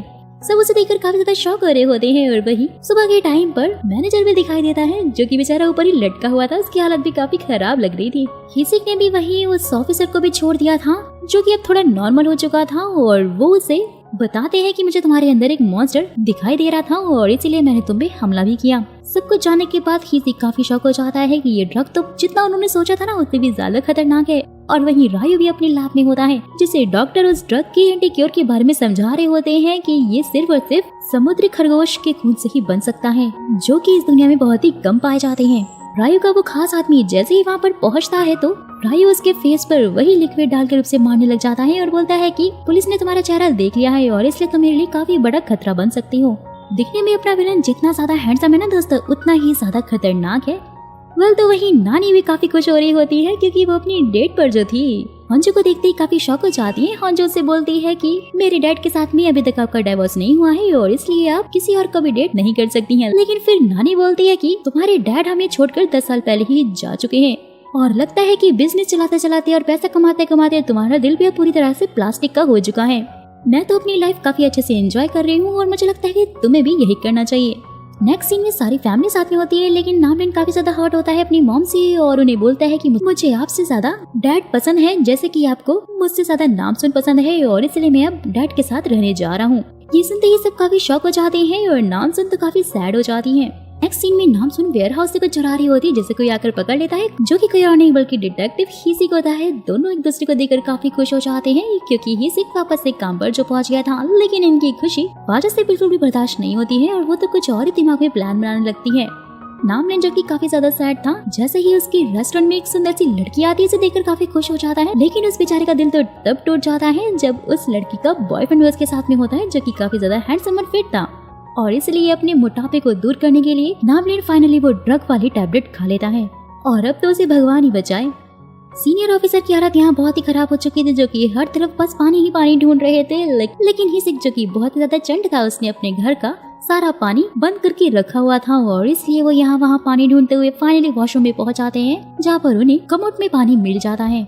और वही वेयर हाउस में वाजा भागते हुए आती है और जैसे ही वाजा नामसुन को चाकू मारने के लिए जाती है, नामसुन चाकू पकड़ लेती है। हीसिक ने भी देख लिया था, फटाक से भागते हुए उसके पास आता है। वाजा को नामसुन काफी दूर उठाकर फेंक देती है। मैनेजर ने सब कुछ देख लिया था, फटाफट से रिकॉर्ड करने लग जाता है और नामसुन के ये पूछते ही कि आखिर तुम मुझे क्यों मारना चाहती हो। वाजा उसे बताती है कि अगर तुम नहीं होती तो आज मेरी लाइफ बहुत ही ज्यादा अच्छी होती और मैं तुम्हारी जगह तुम्हारे घर में अमीर बनकर रह रही होती। हीसिक फिर उसे अपने आप को सरेंडर करने के लिए बोलता है, साथ ही कहता है कि नामसुन भले तुम्हें माफ कर दे, लेकिन मैं तुम्हें नहीं छोड़ूंगा। और वाजा के पैर में नामसुन की पावर की वजह से काफी बुरी तरह चोट आ गई थी, उसका पैर ऑलमोस्ट टूट गया था। वहीं दूसरी तरफ होंग जो कि रायू के साथ में पोकर गेम खेल रही होती है, वो जीत जाती है और शर्त के अकॉर्डिंग वो फिर रायू से उसके बिजनेस के बारे में पूछती है। रायू तो उसे अपनी बातों में उलझाने लग जाता है और उल्टा होंग से ही इसका सोर्स ऑफ इनकम पूछता है। होंग के ये बोलते हैं कि मैंने आज तक कोई भी लीगल धंधा नहीं किया है और मैं बहुत ही मेहनत और ईमानदारी से सारे पैसे कमाती हूँ और उसके साथ में पूरा टैक्स भी भरती हूँ। तो रायू चुप हो जाता है, लेकिन वो अपनी सीक्रेट के बारे में होंग को कुछ भी नहीं बताता। होंग वहाँ से उससे ये बोलकर जाने लग जाती है कि मैं तो बस तुम्हारी डूगो कंपनी में इन्वेस्ट करना चाहती थी और इसलिए तुमसे सब कुछ पूछ रही थी। वेल तो नेक्स्ट सीन में होंग सीधा अपने हस्बैंड बंगू को कॉल करके उसे शाम में होने वाली पार्टी में इन्वाइट करती है और बंगू तो काफी शॉक होते हुए अपने बेटे से पूछता है कि आखिर तुम्हारी मॉम को क्या हो गया है, ये अचानक से इतनी ज्यादा चेंज कैसे हो गई है। लेकिन भाई नामली तो अपनी ही टेंशन में होता है और इस दवाई के चक्कर में वो कुछ भी अच्छे से नहीं खा रहा होता है और डैड के पूछते ही कि आखिर तुम्हें क्या हुआ है, तो नामली बोलता है कि मैं बस डाइटिंग कर रहा हूँ और कुछ भी नहीं। वहीं दूसरी तरफ सिनी बॉस बहुत कोशिश करता है कि वो पानी ना पिए, लेकिन उसके बाद भी वो बोतल को खोलकर पानी अपने लिप्स पे लगा लेता है और जाकर सीधा वो ड्रग्स वाला मास्क देखता है जो कि उसने रखा हुआ था अपने ड्रॉर में। नानी भी यहाँ पर शेफ अंकल के साथ में उस कैमरे के पास में उसका पता लगाकर पहुंच आती है और उसको बहुत ही अच्छे से धो रही होती है। ये देखते ही शेफ अंकल भी काफी शॉक हो गए थे कि नानी के पास इतनी सारी ताकत आखिर कहाँ से आई और वो तो डर डर के छुप रहे होते हैं। जिसके बाद ही वो उस कैमरे को उठाकर सीधा पुलिस स्टेशन ले जाती है और वहाँ पर उसे बंद करवा देती है और शेफ अंकल को बोलती है कि आपको मुझसे डरने की जरूरत नहीं है और साथ ही उन्हें अपनी सच्चाई भी बताने लग जाती है कि उनकी फैमिली की वुमेन्स के अंदर एक स्ट्रेंज तरह की यानी कि सुपरनैचुरल पावर है। वहीं दूसरी तरफ मैनेजर ने भी रायू को नामसुन की चोरी वाली और बाकी की वीडियो दिखा दी होती है, जिसे देखकर वो तो काफी ज्यादा शॉक हो जाता है। वेल तो उसके बाद मैनेजर जाकर नामसुन को बोलता है कि रायू को सब कुछ पता चल गया है, उन्होंने आपको मिलने के लिए बुलाया है। ये सुनते ही नामसुन तो काफी खुश हो जाती है, फटाक से कॉल करके हीशिक को बताती है। हीशिक उसे वहाँ पर अकेले जाने के लिए मना करता है क्योंकि रिस्की भी हो सकता है, लेकिन नामसुन कहाँ ही सुनने वाली थी, वो तो सीधा रायू से मिलने के लिए इसके ऑफिस में पहुँच जाती है। रायू के पूछते ही कि आखिर तुम्हारी चोरी करने की वजह क्या है, तो नामसुन यहाँ पर बहाना बनाते हुए बोलती है कि मुझे आपकी कंपनी के प्रोडक्ट्स बहुत ही ज्यादा अच्छे लगते हैं, जो कि मैं मंगोलिया अपने पेरेंट्स के पास भेजती हूँ। सबसे पहले तो मैं चोरी करने के लिए माफी चाहूंगी, लेकिन मेरे पास अभी बिल्कुल भी पैसे नहीं थे और इसीलिए मैंने चोरी की। जैसे ही मेरी सैलरी आ जाएगी तो आप उसमें से काट लेना। रायू उसकी बातें सुनकर काफी हैरान हुए जा रहा था और नामसुन फिर उससे दोस्ती करने के लिए बोलकर साथ ही उसका नंबर भी मांग लेती है और उसकी ऑफिस को बहुत ही अच्छी तरह से घूर घूर कर देखने लग जाती है। नामसुन उसे काफी ज्यादा सस्पिशियस लग रही थी और इसलिए वो उसे अपने साथ में रात में डिनर पर चलने के लिए बोलता है, लेकिन वो बहाना बनाकर वहाँ से जाने लग जाती है कि उसे अभी बहुत सारा काम है। तो रायू उसे रोककर बोलता है कि ठीक है जो भी है, लेकिन मुझे कांटेक्ट जरूर करना। नामसुन भी हाँ बोलकर 9-11 हो जाती है वहाँ से। हीशिक भी बाहर नामसुन का वेट कर रहा था क्योंकि उसे उसकी बहुत ज्यादा चिंता हो रही थी, लेकिन नामसुन उसे बोलती है कि फिक्र करने की जरूरत नहीं है, सब कुछ बहुत ही अच्छे से मैनेज हो गया है और साथ ही वो तो उसे हल्का सा धक्का मारती है तो हीशिक को काफी ज्यादा जोर से लग जाता है और ऐसे ही फिर दोनों लोग साथ में मस्ती करने लग जाते हैं, जिन्हें की रायू ऊपर से अपने ऑफिस से देख रहा होता है। वेल तो फिर नामजुन अपने डैड से मिलने के लिए पहुंच आती है और वह हिशी को भी साथ में लेकर गई थी और डैड को तो यही लग रहा था कि शायद ये इसका बॉयफ्रेंड है, लेकिन हिशी उसे बोलता है कि नहीं, वो तो बस नामजुन का बहुत ही अच्छा दोस्त है और ये लोग साथ में काफी मस्ती भी करते हैं। हिशी के वहाँ से जाते ही नामजुन अपने डैड के साथ में बहुत सारे झूले झूलती है और पार्क में उनके साथ में काफी सारा टाइम स्पेंड करती है, जहाँ डैड उसे बोलते हैं कि बचपन से ही तुम्हें स्टार्स बहुत पसंद थे और इसलिए मैं स्टार्स दिखाने के लिए स्पेशली तुम्हें मंगोलिया लेकर गया था, जहाँ पर तुम मुझसे गलती से खो गई। और यहाँ ये लोग काफी ज्यादा इमोशनल हो जाते हैं और बहुत ही प्यारी प्यारी बातें करने लगते हैं।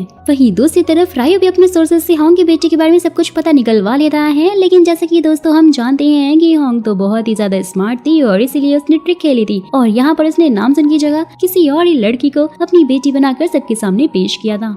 सारी की सारी डिटेल्स रायू अपने फोन में देख रहा होता है।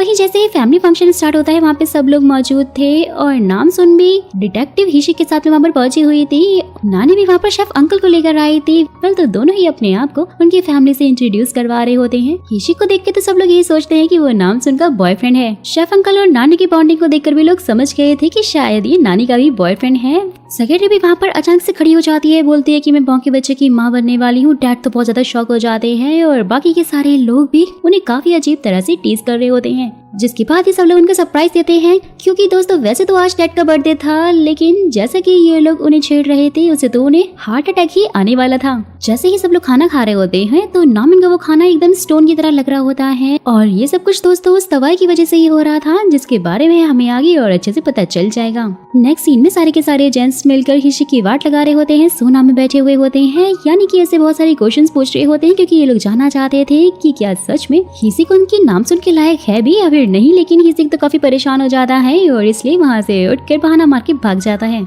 नामसुन भी यहाँ मॉम और नानी के साथ में होती है और नामसुन के ये बोलते हैं कि मंगोलिया का आसमान सोल के आसमान से ज्यादा खूबसूरत है और वहाँ पर स्टार्स भी बहुत ही अच्छे से चमकते हैं। मॉम और नानी तो यहाँ से सरप्राइज देने लग जाते हैं। फिर तीनों लोग पॉट में पानी लेते हैं, उसे पानी में उछालते हैं, जिससे कि बहुत ही खूबसूरत शाइन आता है और स्टार्स के साथ साथ वहाँ पे रेनबो भी बढ़ने लग जाता है, जिसे देखकर ये तीनों काफी मस्ती करते हैं। और वहाँ हिशी के ऊपर भी इनकी पानी की छींटे आती है और जैसे ही वो ये रेनबो देखता है वो भी समझ आता है कि ये सब कुछ इन तीनों ने ही किया होगा। जैसे ही फिर नामसुन नेक्स्ट डे अपने ऑफिस यानी कि उस वेयर हाउस में जाती है तो वहाँ पता चलता है कि रायू ने उसे काम से निकाल दिया है और इसके बारे में वो फिर हिशी से भी बात करती है और फटाफट से रायू से मिलने के लिए सीधा उसके ऑफिस में चली जाती है। लेकिन भाई रायू के दिमाग में तो यहाँ पर कुछ और शैतानी खिचड़ी पक रही होती है। वो नामसुन से बोलता है कि मैं जानता हूँ कि तुम बहुत सारे पैसे कमाना चाहती हो जिसमें मैं तुम्हारी पूरी हेल्प कर सकता हूँ, लेकिन इसके लिए तुम्हें एक छोटा सा टेस्ट देना होगा। वेल तो वो उसे एक स्पेशियस सी जगह पर लेकर जाता है और वहाँ पर एक बहुत ही भारी सी मशीन उसके ऊपर छोड़ देता है। जैसे ही नामसुन उसे पकड़ती है ना, ये देखते ही रायू काफी खुश हो जाता है क्योंकि वो जानता था कि इसके पास सुपर नेचुरल पावर है। वेल तो वो फिर उस मशीन का वेट और भी ज्यादा बढ़ाने लग जाता है। नामसुन उसे रोकने की कोशिश करती है और इसकी पावर मॉम के साथ साथ नानी को भी फील हो जाती है कि नामसुन की जान खतरे में है और उसने अपनी पावर का यूज किया है। मॉम तो फटाफट से नामसुन के पास उसे बचाने के लिए निकल जाती है।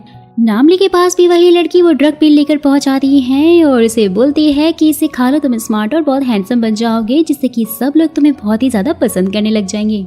नामली जो कि अपने मोटापे से परेशान था और उससे ज्यादा कि लोग उसे हेट ना करें बल्कि उसे लाइक करें, वो उन ड्रग्स पिल्स को फिर से ले लेता है क्योंकि वो तो बस यही चाहता था कि वो सबके सामने अपने आप को स्मार्ट दिखा सके, लेकिन जानता नहीं था कि ये ड्रग पिल उसकी जान भी ले सकती है। नामसुन फिर अपनी सारी सुपरनेचुरल पावर का यूज करके उस मशीन के ऊपर ढकेल कर सीधा जंप मार के रायू के सामने आकर खड़ी हो जाती है। रायू से देखकर काफी ज्यादा शॉक हो रहा होता है। हिशी को वही सीनियर बॉस की बहुत चिंता हो रही होती है, लेकिन वो तो उससे ये झूठ बोलने लग जाता है कि तुम्हें मेरी फिक्र करने की जरूरत नहीं है, मैं बिल्कुल ठीक हो चुका हूँ और अब तो मैं पानी भी पीने लग गया। लेकिन दोस्तों यहाँ पर ये टोटली झूठ बोल रहा होता है क्योंकि उसने दोबारा से ड्रग्स जो ले लिए थे।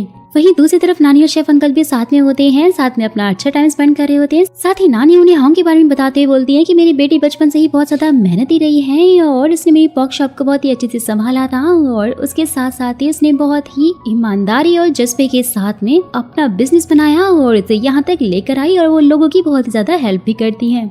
नामसुन के टेस्ट में पास होने की वजह से रायू ने भी उसे यहाँ पर काम पर रख लिया था और साथ ही वो तो उससे उसकी सुपरनेचुरल पावर के बारे में पूछ रहा होता है, लेकिन नामसुन उसे बहाना बनाते हुए बोलते हैं कि ये आपको धीरे धीरे पता चल जाएगा और मैं बचपन से ही बहुत ज्यादा स्ट्रांग हूँ। रायू भी फिर सोच में पड़ जाता है। वेल तो उसके बाद नामसुन अपने मैनेजर से बात कर रही होती है और यहाँ पर उसकी हालत काफी खराब हो गई थी क्योंकि नामसुन ने उसे बोला था कि वो इसलिए इतनी ज्यादा स्ट्रांग है क्योंकि वो एक दिन में 100 अंडे खाती है और इसने भी 100 अंडे खा लिए थे और बेचारा वॉशरूम में बैठा हुआ था, जैसा कि आप देख ही सकते हो। वेल तो उसे पुलिस स्टेशन स्टेशन जाकर गवाही देनी थी, जिसके बदले में वो फिर नामसुन को जाने के लिए बोलता है क्योंकि उसकी हालत काफी खराब थी। पुलिस से फिर नामसुन को ये पता चलता है कि वाजा की खबर जिस आदमी ने दी थी वो आदमी मारा जा चुका है और उसका एक छोटा भाई है और उसकी फैमिली बहुत ही ज्यादा गरीब है जो कि अपनी आंटी के साथ में रहता है। उनके पास तो फ्यूनरल करने के भी पैसे नहीं है। रायू तो यहाँ पर बहुत ज्यादा गुस्सा हो जाता है, सारा सामान फेंक रहा होता है, अपने सेक्रेटरी को काफी डांट रहा होता है क्योंकि उसे भी ये पता चल गया था कि उनकी कंपनी में एक बंदे की मौत हो गई है और अगर उसके कारण इन्वेस्टिगेशन हुई तो उसके सारे कच्चे चिट्टे खुल जाएंगे और इसलिए वो बहुत ज्यादा परेशान हो जाता है। लेकिन सेक्रेटरी उसे समझाता है कि उसने सारा केस अच्छे से संभाल लिया है। नामसुन भी यहाँ पर सीधा उस बंदे के घर पहुंच जाती है जो बंदा मरा था और उसके छोटे भाई को पैसे देते हुए बोलती है कि अगर तुम्हें किसी और चीज की जरूरत हो तो मुझे जरूर बताना और साथ ही उसे अपना नाम भी वहाँ पे बता देती है। नेक्स्ट सीन में जब नामसुन बहुत ज्यादा ड्रिंक कर रही होती है, हिसिक वहाँ पहुंच जाता है और उसके साथ में होता है, साथ ही उसे बोलता है कि अब तुम्हें डुगो कंपनी में काम नहीं करना चाहिए क्योंकि वो बहुत ही ज्यादा रिस्की है और मैं नहीं चाहता कि तुम रायू के आसपास भी रहो। लेकिन नामसुन उसे समझाते हुए कहती है कि मैं इस केस की इन्वेस्टिगेशन कर रही हूँ और इसलिए इसे बीच में नहीं छोड़ सकती, तुम मेरी फिक्र मत करो, मैं बिल्कुल ठीक हूँ। और साथ ही दोनों में प्यारी प्यारी बातें होने लग जाती है जहाँ पर नामसुन उसे 143 बोलती है। लेकिन भाई इसका मतलब किसी को तो समझ में नहीं आता और अगर दोस्तों आप में से कोई 143 का मतलब चाहता है तो मुझे कमेंट बॉक्स में इसका मतलब जरूर बताइएगा कि आखिर 143 का क्या मतलब होता है। फिर तो वहाँ से भागते हुए नामसुन गिर जाती है, पैर में चोट लग जाती है और हिसिक उसे अपने कंधे पे उठाकर वहाँ से लेकर जाता है। नेक्स्ट सीन में नामसुन फटाफट से रेडी शेडी होकर रायू के ऑफिस में अपने जॉब पर पहुंच जाती है जहाँ पर उसने एक वॉच पहनी थी जो कि उसे हिसिक ने दी थी और उसमें कैमरा और रिकॉर्डर लगा था जिससे कि हिसिक बाकी सारी चीजों पर नजर रख सके। नामसुन ने रायू की स्पेशल टीम को ज्वाइन कर लिया था और रायू भी उसे अपनी सारी क्लाइंट्स की फोटोज दिखाते हुए बोलता है कि इन्हें अच्छे से याद कर लो, ये हमारे बहुत ही पुराने कस्टमर्स हैं। नामसुन की वॉइस से सब कुछ रिकॉर्ड हो जाता है और हिसिक भी ये सब कुछ देख रहा होता है। हिसिक तो यहाँ पर बहुत ज्यादा जेलस होने लग जाता है क्योंकि रायू बार बार नामसुन को देख के स्माइल कर रहा था और साथ ही उसके साथ में फ्लर्टी भी हो रहा था। फिर तो रायू जब नामसुन को अपने साथ में अपनी सीक्रेट प्लेस पर गाड़ी से लेकर जा रहा था तो गाड़ी में दोनों लोग काफी मस्ती करते हैं और नामसुन की ऐसी हरकतें देख कर रायू भी काफी स्माइल कर रहा था और ये बात सेक्रेटरी को काफी ज्यादा अजीब लगती है क्योंकि रायू हमेशा से ही काफी सीरियस रहा है और उसका ये रूप तो सेक्रेटरी ने शायद पहली बार ही देखा था और दोस्तों ये सब कुछ नामसुन की वजह से ही हो रहा था। वेल तो उनके सीक्रेट प्लेस यानी कि हेरिटेज क्लब पहुंचते ही रायू फिर नामसुन को किम से इंट्रोड्यूस करवाते हुए कहता है कि अब से जो भी तुम्हारे काम थे सारे के सारे ये लड़की करने वाली है और इसका नाम हिलेरी खान है। और यहाँ पर दोस्तों इन्होंने नामसुन की आइडेंटिटी को छुपाया हुआ था जिससे कि भाई किम को तो काफी जेलसी होती है और रायू से ये पूछते ही कि आखिर तुम इस लड़की को यहाँ पर क्यों लेकर आए हो। रायू से बोलता है कि क्योंकि वो बहुत ज्यादा स्ट्रांग है, उसके पास कुछ ना कुछ तो पावर है जो कि बचपन से ही है और ये किसी ड्रग या मेडिसिन की वजह से उसके पास बिल्कुल भी नहीं है और मैं सब कुछ जानना चाहता हूँ, मैं उसके बारे में सब पता लगाना चाहता हूँ और शायद उसे मेरे लिए ही भेजा गया है। जिसके बाद किम सीधा नामसुन के पास उसका लॉयल्टी टेस्ट लेने के लिए पहुंच जाती है और उसे एक ड्रिंक देती है और ये ड्रिंक पीते ही नामसुन तो बेहोश हो जाती है और यहाँ पर किम बहुत ज्यादा खुश हो रही होती है, साथ ही बोलती है कि रायू भी पता नहीं किस किस को उठाकर ले आता है और ये तो हमारे लायक बिल्कुल भी नहीं है। जैसी वो वहाँ से जा रही होती है नामसुन सीधा उठ के खड़ी हो जाती है और बोलती है कि आखिर ये ड्रिंक मेरा क्या ही बिगाड़ सकती है। और ये देखते ही किम बहुत ज्यादा शॉक हो जाती है। फिर तो हिसिक ने भी सब कुछ वॉच की हेल्प से देख लिया होता है कि नामसुन प्रॉब्लम में है, वो तो काफी ज्यादा घबरा जाता है और उसी होटल के बाहर में होता है, नामसुन की हेल्प करने के लिए पहुंच जाता है। लेकिन तभी देखता है कि रायू वहाँ से सीधा बाहर आ रहा है, वो रुक जाता है। जैसे इसे पता चलता है कि नामसुन बिल्कुल ठीक है, वो वापस जाकर अपनी गाड़ी में बैठ जाता है। नामसुन ने भी यहाँ पे किम को काफी ज्यादा वाइन पिला दी होती है जिससे कि वो बेहोश हो जाती है और वहाँ उनके ऑफिस की सारी वीडियो वो अपनी वॉच से बना लेती है। लेकिन जैसे ही उनका आदमी वहाँ पहुँचता है वो तो ये बहाना बनाने लग जाती है कि मैं डांस कर रही हूँ और डांस करते करते वहाँ से नीचे भाग जाती है। रायू भी वहाँ से उसे खुशी खुशी जाने देता है क्योंकि उसे तो कुछ भी पता नहीं था कि आखिर यहाँ पे चल क्या रहा है। वेल तो उसके बाद वो सीधा जाके हिसिक की गाड़ी में बैठ जाती है। हिसिक को उसकी काफी चिंता होती है, उसे हॉस्पिटल चलने के लिए बोलता है लेकिन वो बोलती है कि मैं बिल्कुल ठीक हूँ और इस भाई का काम मुझे कुछ ज्यादा ही पसंद आ रहा है और जहाँ तक मुझे लगता है कि इनकी ड्रग की सप्लाई इसी होटल से होती है। जितने भी यहाँ पे लोग हैं सबके सब ड्रग डीलर हैं और हमें उन्हें पकड़ना ही होगा। वहीं दूसरी तरफ सीओ बहुत छुपते छुपाते हुए कहीं जा रहा होता है जहाँ पर उसे रायू का एक आदमी मिल जाता है और वहीं दूसरी तरफ होंग एक फोटो देखकर काफी ज्यादा सरप्राइज हो जाती है क्योंकि दोस्तों उस फोटो में रायू के पीछे वो ब्रेड सॉन्ग को देखती है और उसे लगता है कि इनका कुछ न कुछ कनेक्शन तो जरूर है। रात के टाइम पर यहाँ पर सारी डिटेल्स निकालने के लिए ये लोग रायू के ऑफिस के नीचे पहुंचे हुए होते हैं, जहाँ पर हिसी का साथी बोल रहा होता है कि नामसुन बहुत ज्यादा समझदार है, वो एकदम स्पाई की तरह ही सारा का सारा काम करेगी, कंप्यूटर लैंग्वेज को अच्छे से समझ लेगी और वहीं से सारी डिटेल्स निकाल लेगी। लेकिन दोस्तों यहाँ पर तो कुछ और ही होता है, बल्कि नामसुन ने तो एक भूत का गेटअप लिया हुआ होता है और वहाँ से डिटेल्स निकालने के वजह वो तो कंप्यूटर को ही वहाँ से उठाकर ले जाती है। लेकिन रायू का सिक्योरिटी गार्ड वहाँ पर पहुँच जाता है और वो नामसुन को देखकर बहुत ज्यादा डर जाता है, क्योंकि उसने भूत का गेटअप जो किया हुआ था। लेकिन जैसे ही उसे ये मालूम पड़ता है कि ये तो चोर है, वो उसके पीछे पीछे भाग रहा होता है और नामसुन भी उसे काफी परेशान कर रही होती है। वेल तो उसके बाद जैसे तैसे चकमा देकर उसे वहाँ से कंप्यूटर लेकर विंडो से सीधा जंप मार के वहाँ से भाग जाती है। वेल तो वहीं दूसरी तरफ नानी और उन शेफ अंकल का कुछ अलग ही सीन चल रहा होता है। यहाँ पर शेफ अंकल नानी को प्रपोज मार देते हैं, नानी ने भी उन्हें एक्सेप्ट कर लिया था और वहीं होंग के पास उसके फादर की कॉल आती है, जो कि बहुत सालों से गायब थे और अब वो फाइनली कोरिया वापस आ रहे थे। ये सुनते ही होंग तो काफी ज्यादा शॉक हो जाती है। जैसे ही नामसुन जंप मारती है, हिसी को उसके साथी ने उसे देख लिया होता है, वो तो काफी ज्यादा शॉक होते हैं। वेल तो भागते भागते फाइनली वो एक जगह पर जाके रुक देते हैं और नामसुन वो कंप्यूटर हिसी को पकड़ाते बोलती है कि रायू जिस इंसान के साथ में मिलकर ड्रग सप्लाई कर रहा है और जो कि इन सब के पीछे का माफिया है, उसका नाम पावेल है। वहीं दूसरी तरफ सीनियर बॉस जिससे अपने आप पे कंट्रोल नहीं हो रहा होता है, वो दोबारा से वही ड्रग लेने लग जाता है और यहाँ नामली ने भी वो टैबलेट ले ली होती है जो कि उसे उस लड़की ने उस दिन दी थी, जिसके साइड इफेक्ट के चक्कर में वो तो हंसने ही लग जाता है। रायू भी वहीं अपने पास के बारे में सोच रहा होता है, जहाँ वो बहुत ही ज्यादा गरीब और अनाथ था और उन्हें खाना खाने के लिए भी फाइटिंग में जीतना पड़ता था। मिनमिन नाम का एक लड़का उसे फाइट में जानबूझकर हार जाता है, जिससे कि रायू को खाना मिल जाए, क्योंकि उसने 2 दिन से बिल्कुल भी खाना नहीं खाया था और वो उसका काफी अच्छा दोस्त भी बन जाता है वहाँ पर। जिससे कि दोस्तों ये समझ में आता है कि रायू का बचपन बहुत ही ज्यादा मुश्किलों में और दुख में बीता था। वहीं जैसे ही होंग को ये मालूम चलता है कि वाजा ने नामसुन के ऊपर जाकर उसे हमला किया था, उसे तो बहुत ज्यादा दुख होता है। ये जानकर वो सीधा वाजा से मिलने के लिए पहुंच जाती है। वाजा बोलती है कि जैसे आपको आपकी रियल बेटी मिली थी, आपने तो मुझे अपने घर से ही निकाल दिया। और यहाँ पर होंग भी उसे समझाते हुए कहती है कि वो तो हमेशा से ही उसे अपनी बेटी मानती थी, लेकिन वाजा ने हमेशा से ही सारे गलत काम किए हैं। साथ ही होंग से वहाँ से ये बोलकर चली जाती है कि अगर तुमने अच्छे काम किए और लोगों की हेल्प की तो तुम मेरी दूसरी बेटी बन सकती हो। ये सब कुछ सुन के वाजा तो थोड़ा खुश हो जाती है। वहीं दूसरी तरफ जैसे ही रायू को अपने ऑफिस में चोरी का मालूम चलता है, वो तो अपने गार्ड का काफी ज्यादा बुरा हाल कर देता है, उसके टांग में चाकू मार देता है और बहुत ज्यादा उसे डांटने लग जाता है और उसका शक जाता है होंग पे कि शायद ये सब कुछ कहीं होंग ने तो नहीं किया है। वहीं हिसी और उसके साथी जैसे ही रायू का कंप्यूटर चेक करते हैं, वहाँ तो उन्हें कोई भी डिटेल्स नहीं मिलती, बस रायू और बिनबिन के बचपन की फोटो मिल जाती है। लेकिन इससे भी उन्हें कुछ भी समझ में नहीं आ रहा था और इसीलिए वो फटाक से नामसुन को फोन करके बोलता है कि उन्हें जल्द से जल्द और सबूत ढूंढने होंगे। नामली भी यहाँ पर लगातार पानी पिए जा रहा था और इस ड्रग का असर उसके ऊपर भी होने लग गया था, उसकी हालत धीरे धीरे खराब होने लग जाती है। वहीं दूसरी तरफ ऑफिस में वो बॉडीगार्ड भी रायू को बताने लग जाता है कि उस चोर का हुलिया बिल्कुल नामसुन की तरह था, जिससे कि रायू को तो नामसुन के ऊपर ही शक होने लग जाता है और साथ ही उसे ये भी पता चलता है कि होंग की खोई हुई बेटी मिल गई है। सच का पता लगाने के लिए वो तो सीधा वाजा से जाकर मिलता है और उसे नामसुन की फोटो दिखाते हुए बोलता है कि क्या यही होंग की बेटी है। लेकिन जैसे कि दोस्तों हम जानते हैं कि वाजा अपने आप को चेंज करना चाहती थी और इसलिए वो उससे सच छुपा लेती है और बोलती है कि वो इस लड़की को नहीं जानती। नामसुन ने भी यहाँ पर रायू के बॉडीगार्ड को शीशे में उतार लिया होता है और रायू के बारे में वो काफी सारी इन्फॉर्मेशन निकलवाने लग जाती है और उसकी वॉच की हेल्प से बाकी के सब लोग भी उसे देख रहे होते हैं।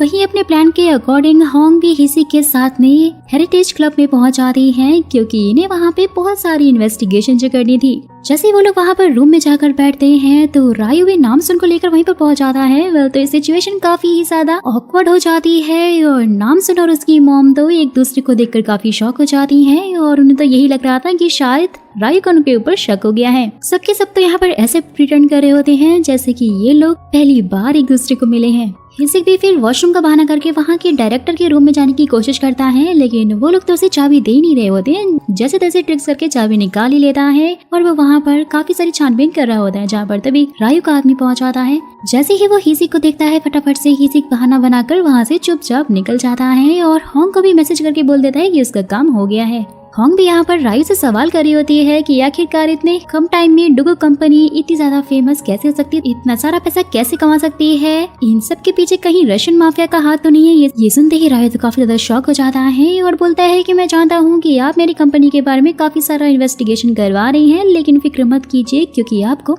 मेरे खिलाफ कोई भी सबूत नहीं मिलने वाला और वो उसे काफी घूर कर देख रहा होता है। नामसुन भी यहाँ पर समझ आती है कि राय को बहुत तेज गुस्सा आ रहा है और इसलिए वो होंग को शांत रहने के लिए बोलकर वहाँ से जाने के लिए बोल देती है, क्योंकि वो जानती थी कि राय अब चुप नहीं बैठने वाला। फिर तो होंग के वहाँ से जाते ही राय बोलता है कि अब हमें इसे रास्ते से हटाना होगा और वे नामसुन से ही बोल रहा होता है, जिससे कि नामसुन काफी ज्यादा घबरा जाती है, लेकिन वो ऐसा बिल्कुल भी शो नहीं करती है और अपने फेस पर एक भी शिकन नहीं आने देती है, जिससे कि राय को शक ना हो जाए। नेक्स्ट सीन में नानी को ब्रेवरी अवार्ड मिल रहा होता है, जहाँ होंग उनकी फोटो खींच रही होती है। नानी की ये पूछ रही थी कि क्या सच में तुम्हारे डैड वापस आ रहे हैं। होंग तो बहुत ज्यादा शॉक हो जाती है, क्योंकि होंग के भाई ने ये न्यूज नानी को पहले ही दे दी थी। जैसे ही होंग फिर हाँ बोलती है, नानी तो अपना आपा ही खोने लग जाती है, बहुत जोर से चिल्लाती है, सारा सामान यहाँ वहाँ उठाकर फेंक रही होती है और लोग तो उसे देखकर काफी शॉक हो जाते हैं और फिर वहीं पर बेहोश हो जाती है। जैसे ही फिर नामसुन अपने घर पहुंचती है, मॉम को बहुत ज्यादा डांट रही होती है कि रायू के साथ उन्हें ऐसे बिहेव बिल्कुल भी नहीं करना चाहिए था, क्योंकि वो बहुत ही ज्यादा डेंजरस है। लेकिन मॉम तो उल्टा नामसुन पे गुस्सा हो जाती हैं। दोनों के बीच में बहस होने लग जाती है, जहाँ डैड उन दोनों को शांत करवाते हैं और फिर होंग उसे सॉरी बोलते बोलती है कि नामसुन तुम फिक्र मत करो, मैं अपना ध्यान रखूंगी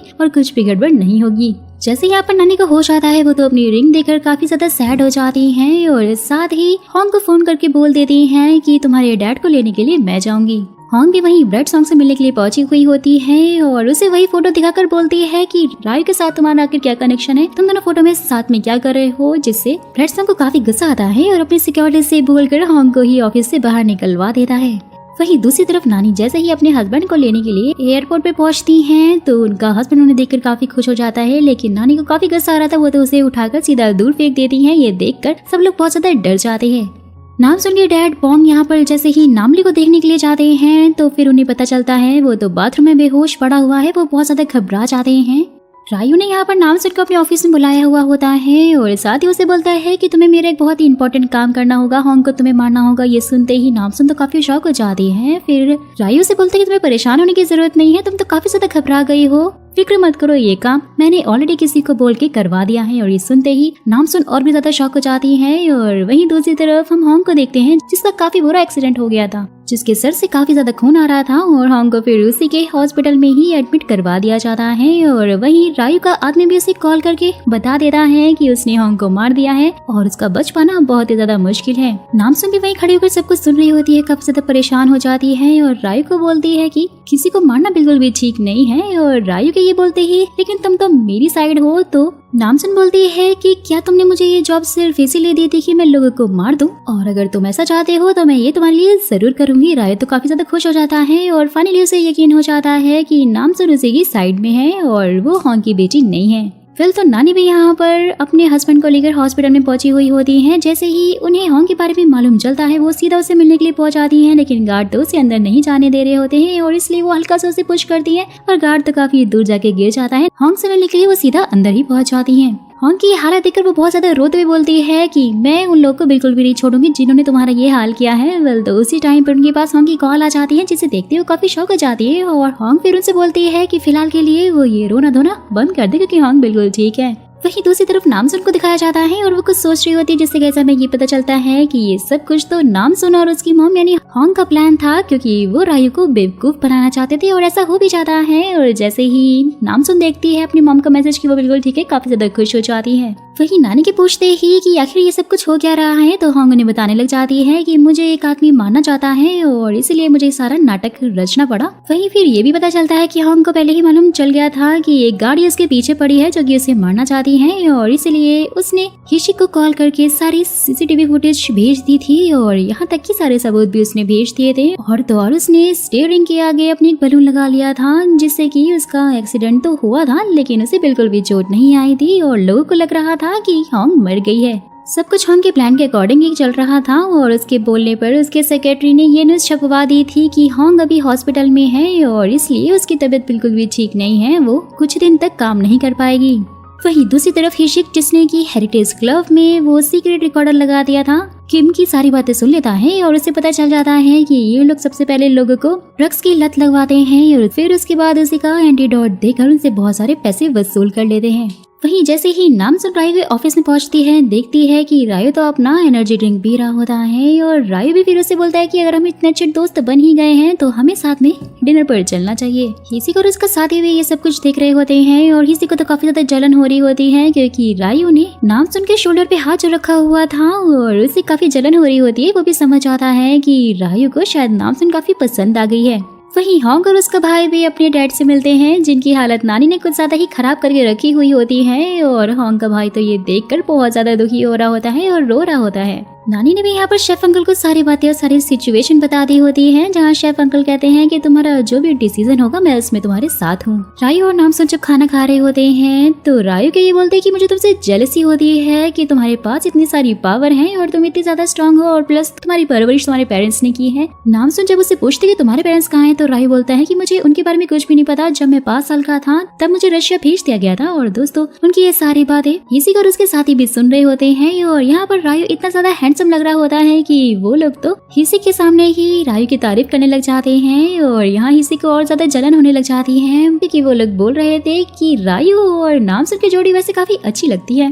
तो वहीं सीनियर बॉस की हालत कुछ ज्यादा ही खराब होती जा रही थी और उसे पानी की तलब इतनी ज्यादा लग रही थी कि वो तो समंदर के अंदर ही घुसने लग जाता है। वहाँ पर बैठे कुछ लोगों को लगता है कि शायद वो मरने के लिए जा रहा है। वो तो उसे बचाने के लिए ही जाने लग जाते हैं जिससे वो उसे यहाँ वहाँ उठाकर फेंक रहा होता है और जैसे ही वो लोग उसे उठाकर बाहर लेकर आते हैं तो वो दिखाता है कि वो भी एक पुलिस ऑफिसर है और ये बोलकर वहाँ से निकल जाता है। वापसी के टाइम रायु नामसुन से बोलता है कि मैं तुम्हें घर छोड़ देता हूँ। जैसे ही फिर रायु उसे वहाँ पर छोड़कर जाता है, नामसुन तो सीधा उसके घर में पहुँचते ही सारे खाने पीने की चीजें ढूंढने लग जाती हैं। जो भी उसे मिलता है सब कुछ खा लेती है। इसके बाद थक कर सो जाती है और जैसे ही हिशिक आता है घर, वो नामसुन को देखकर काफी ज्यादा खुश हो जाता है और देखता है उसकी फेस पे कुछ लगा हुआ है। जैसे उसे हटाने जा रहा होता है, नामसुन तो फटाक से ही उसे किस कर लेती है। हिशिक उसे ये बोलते हुए दूर हट जाता है कि तुम्हारे फेस पे कुछ लगा था और मेरा कोई भी गलत इरादा नहीं था। तो नामसुन बोलती है कि हम बहुत अच्छे से जानती हूँ। तो जब हिसिक खाना खा रहा होता है तो नामसुन उसे घूर घूर कर देख रही होती है और हिसिक के पूछते ही कि क्या तुम्हें भी एक बाइट चाहिए। नामसुन हाँ बोलती है तो वो तो फिर सीधा ही उसे किस कर लेता है। नामसुन बोलती है बाइट वैसे काफी स्वीट थी। वहीं दूसरी तरफ ब्रेड सॉन्ग भी होंग से मिलने के लिए हॉस्पिटल पहुंचा हुआ होता है, लेकिन उसे देखते ही वो समझ आता है कि ये तो होंग की बॉडी है ही नहीं और बाहर जाकर अपनी सेक्रेटरी को बोलता है कि वो होंग नहीं थी। और सेक्रेटरी के ये पूछते ही कि आखिरकार आपको ये बात कैसे पता, तो बोलता है जिस भी लेडी को मैं एक बार देख लेता हूँ तो मैं उससे दोबारा कभी नहीं बोलता हूँ और वो होंग नहीं है।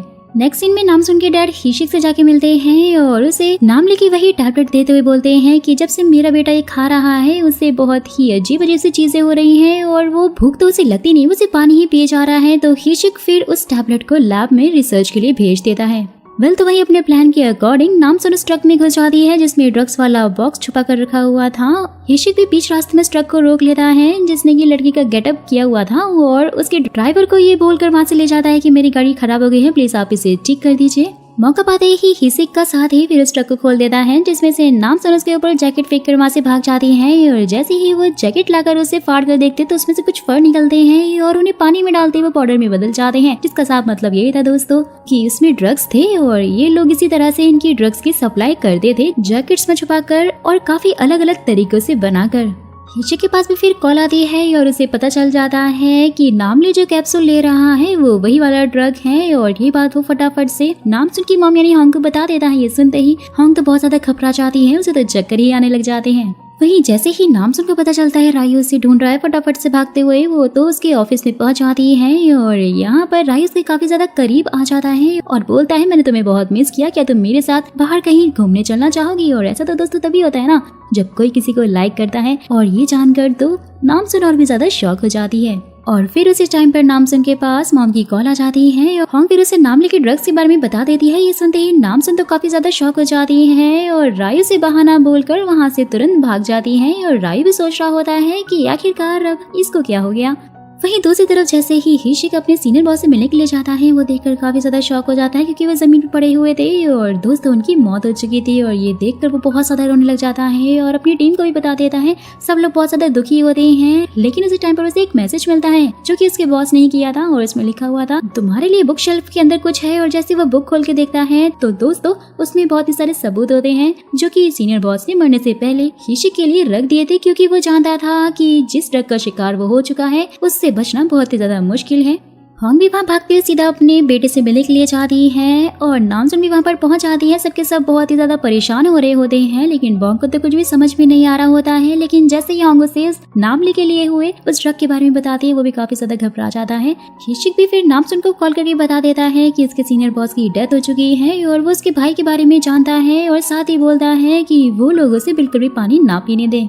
नामली को भी हॉस्पिटल में शिफ्ट करवा दिया जाता है, जहां डैड उसकी हालत देखकर बोलते हैं कि मैं उस आदमी को बिल्कुल भी नहीं छोड़ूंगा। और यहाँ पर बॉन्ग और हॉन्ग के बीच में तो यहाँ पर बहस ही होने लग जाती है कि उन्होंने अपनी बच्चों की परवरिश में बिल्कुल भी ध्यान नहीं दिया। और डैड फिर यहाँ से गुस्सा होकर चले जाते हैं, तो हॉन्ग फिर नामसुन को डैड के पीछे जाकर उनका ध्यान रखने के लिए बोलती है। नामली को भी यहाँ पर होश आ जाता है, जो कि उठते ही पानी मांगने लग जाता है, लेकिन हॉन्ग उसे पानी देने से साफ साफ इनकार कर रही होती है, जिससे कि नामली काफी गुस्सा हो जाता है और पूरी तरह से आउट ऑफ कंट्रोल हो जाता है। हॉन्ग यहाँ पर अपनी पावर का यूज करती है और अपने बेटे को कंट्रोल में लेकर आती है, जहाँ नामली काफी रोते हुए बोलता है कि मॉम प्लीज मुझे बचा लीजिए।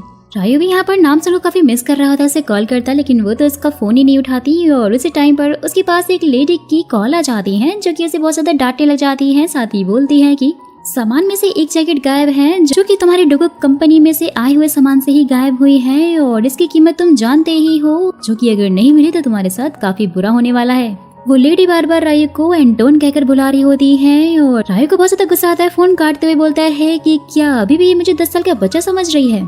फ्लैशबैक में दिखाया जाता है कि छोटा रायू अपने दोस्त बिन के साथ में जंगल में भाग रहा होता है और साथ ही बोलते हैं कि बड़े होकर हम लोग इनसे बदला जरूर लेंगे। जैसे ही फिर वो उस ट्रक ड्राइवर को बुलाकर सब कुछ पूछ रहा होता है, वो ड्राइवर उसे कहता है कि मेरे सामने अचानक से एक लड़की आ गई थी जिसकी मैंने हेल्प की थी और उसके बाद क्या हुआ मुझे कुछ भी नहीं मालूम। गुस्से में आके रायू तो उसे बहुत ही ज्यादा मारता है। नेक्स्ट सीन में हॉन्ग की न्यूज चैनल में सेक्रेटरी सबको बता देती है कि कोरिया में ड्रग सप्लाई हो रहे हैं, जो कि बहुत ही ज्यादा खतरनाक है और ये छुपा छुपा कर ड्रग सप्लाई किए जा रहे हैं। वहीं दूसरी तरफ हिसिक ने भी हेसिजेट क्लब में जाकर रायू के आदमी को सबूतों के साथ पकड़ लिया होता है और साथ ही वो डायरेक्टर किम को वार्न करके चला जाता है कि अगली बारी उसकी ही होगी। किम तो बहुत ज्यादा घबरा जाती है, फटाफट उस लेडी को कॉल करती है जिसने नामली को वो दवाइयाँ दी थी और दोस्तों उसका नाम है तेरी को भी वो छुपने के लिए बोलती है, क्योंकि अब पुलिस उनके पीछे जो पड़ चुकी थी। फटाक से वो रायू के ऑफिस में जाती है। वहाँ जाते ही वो उसे बता देती है कि रायू का राइट हैंड यानी कि उसका स्पेशल आदमी पकड़ा गया है। हॉन्ग के साथ उस दिन जो लड़का आया था वो कोई और नहीं बल्कि डिटेक्टिव है। साथ ही वो तो उसे हॉन्गसो के चैनल वाली न्यूज भी दिखा देती है कि उन्होंने सबको बता दिया है कि कोरिया में ड्रग सप्लाई हो रहा है। सब कुछ जाने के बाद तो वो बहुत ज्यादा गुस्सा हो जाता है। साथ ही वो ये भी समझ आता है कि उस ड्रग वाली जैकेट को चुराने के पीछे किसी और का नहीं बल्कि हॉन्ग का ही हाथ है और इसलिए वो उसे जल्द से जल्द मरवाने के लिए बोल देता है। वहीं दूसरी तरफ ब्रेड सॉन्ग एक लेडी के साथ में बैठा हुआ होता है, जो कि इसे बोल रही होती है कि डुगो कंपनी को तुम धोखा दे रहे हो और अगर उन्हें पता चल गया तो तुम्हारे साथ बिल्कुल भी अच्छा नहीं होगा। लेकिन ब्रेड सॉन्ग फिर बोलता है कि फिक्र मत करो, मैं सब कुछ अपने प्लान के अकॉर्डिंग ही कर रहा हूँ। और साथ ही उसे हॉन्ग की फोटो दिखा के वो उसके बारे में पूछने लग जाता है कि क्या आप इसे जानती हैं। हॉन्ग ने भी यहाँ पर नामिन के फोन से तेरी को मिलने के लिए बुलाया था और वो उसे बहुत सारे पैसे देकर उससे एंटीडोट ले लेती है और तेरी उसे बोलती है कि इसे पानी में मिलाकर पिला दो और आपका बेटा बिल्कुल ठीक हो जाएगा। वेल तो फिर फटाक से भागते हुए हम हॉस्पिटल पहुंच जाते हैं और नामलिन को वो एंटीडोट पिला देती है, जिससे कि वो पूरी तरह से ठीक हो जाता है, जिससे कि फाइनली सब चैन के साथ लेते हैं और यहाँ बॉन्ग और हॉन्ग एक दूसरे को सॉरी भी बोलते हैं। हॉन्ग भी फिर समझ आती है कि आखिर रायू के पास इतना सारा पैसा कहाँ से आता है। वो लोगों को ड्रग की लत लगवाकर उसका एंटीडोट बेचता था, जो कि ड्रग से 100 गुना महंगा था। नेक्स्ट सीन में रायू वही ड्रग ले रहा होता है और काफी अजीब अजीब सी हरकतें करने लग जाता है। उसकी सारी विंग्स चमकने लग गई थी और यहाँ पर नामसुन भी उसके ऑफिस में सीधा ही एंट्री मार देती है। ड्रग से कारण रायू की नसें फूल चुकी थी और नामसुन उसे इस हालत में लेकर काफी ज्यादा परेशान हो जाती, शॉक हो जाती है और वो उसे अपने नजदीक आने से रोक देता है और फिर उसी टाइम पर उसके पास कॉल आ जाता है और वहाँ से वो चला जाता है। रायू को एक रशियन आदमी मिलने के लिए आया था, जो कि उसे ड्रग का एंटीडोट मांग रहा था और यहाँ रायू को काफी ज्यादा गुस्सा आता है। वो तो उसके ऊपर अटैक कर देता है, जिससे कि उसकी वही मौत हो जाती है। वहीं दूसरी तरफ जैसे ही हिशिक अपने पुलिस स्टेशन में जाता है तो उसे ये पता लगता है कि रायू के जिस आदमी को उसने अरेस्ट किया था उसने सुसाइड कर लिया है, लेकिन हिशिक जानता था कि उसका मर्डर हुआ है और शायद उसके वकील ने ही उसे मारा था। नामसुन यहाँ पर रायू के ऑफिस में होती है, जहाँ पर रायू आते ही सबसे पहले वो एंटीडोट पीता है और उसके बाद वो काफी ज्यादा खुश हो जाता है और नामसुन से लंच पे चलने के लिए बोलता है। नामसुन के पूछते ही कि अभी तो तुम्हारा मूड काफी खराब था। रायू से बोलता है कि हाँ फिलहाल तो मेरा मूड काफी अच्छा हो गया है, क्योंकि मेरा अटका हुआ काम जो पूरा हो गया है और अब मुझे बस हॉन्ग को मरवाना है। और ये सुनते ही नामसुन तो काफी शॉक हो जाती है। फिर तो वहीं दूसरी तरफ जैसे ही किम होंग को मारने के लिए हॉस्पिटल में पहुंचती है तो वो लेडी अचानक से खड़ी हो जाती है और ये देख के तो किम काफी ज्यादा हैरान हो जाती है कि वो लेडी कोई और नहीं बल्कि पुलिस इंस्पेक्टर थी। दोनों के बीच में फाइट होती है, लेकिन यहाँ पर वो किम उस लेडी के ऊपर भारी पड़ रही होती है, जहाँ पर तभी होंग भी पहुंच आती है और किम को मारते हुए बोलती है कि रायू से बोल देना कि मैं अभी जिंदा हूँ।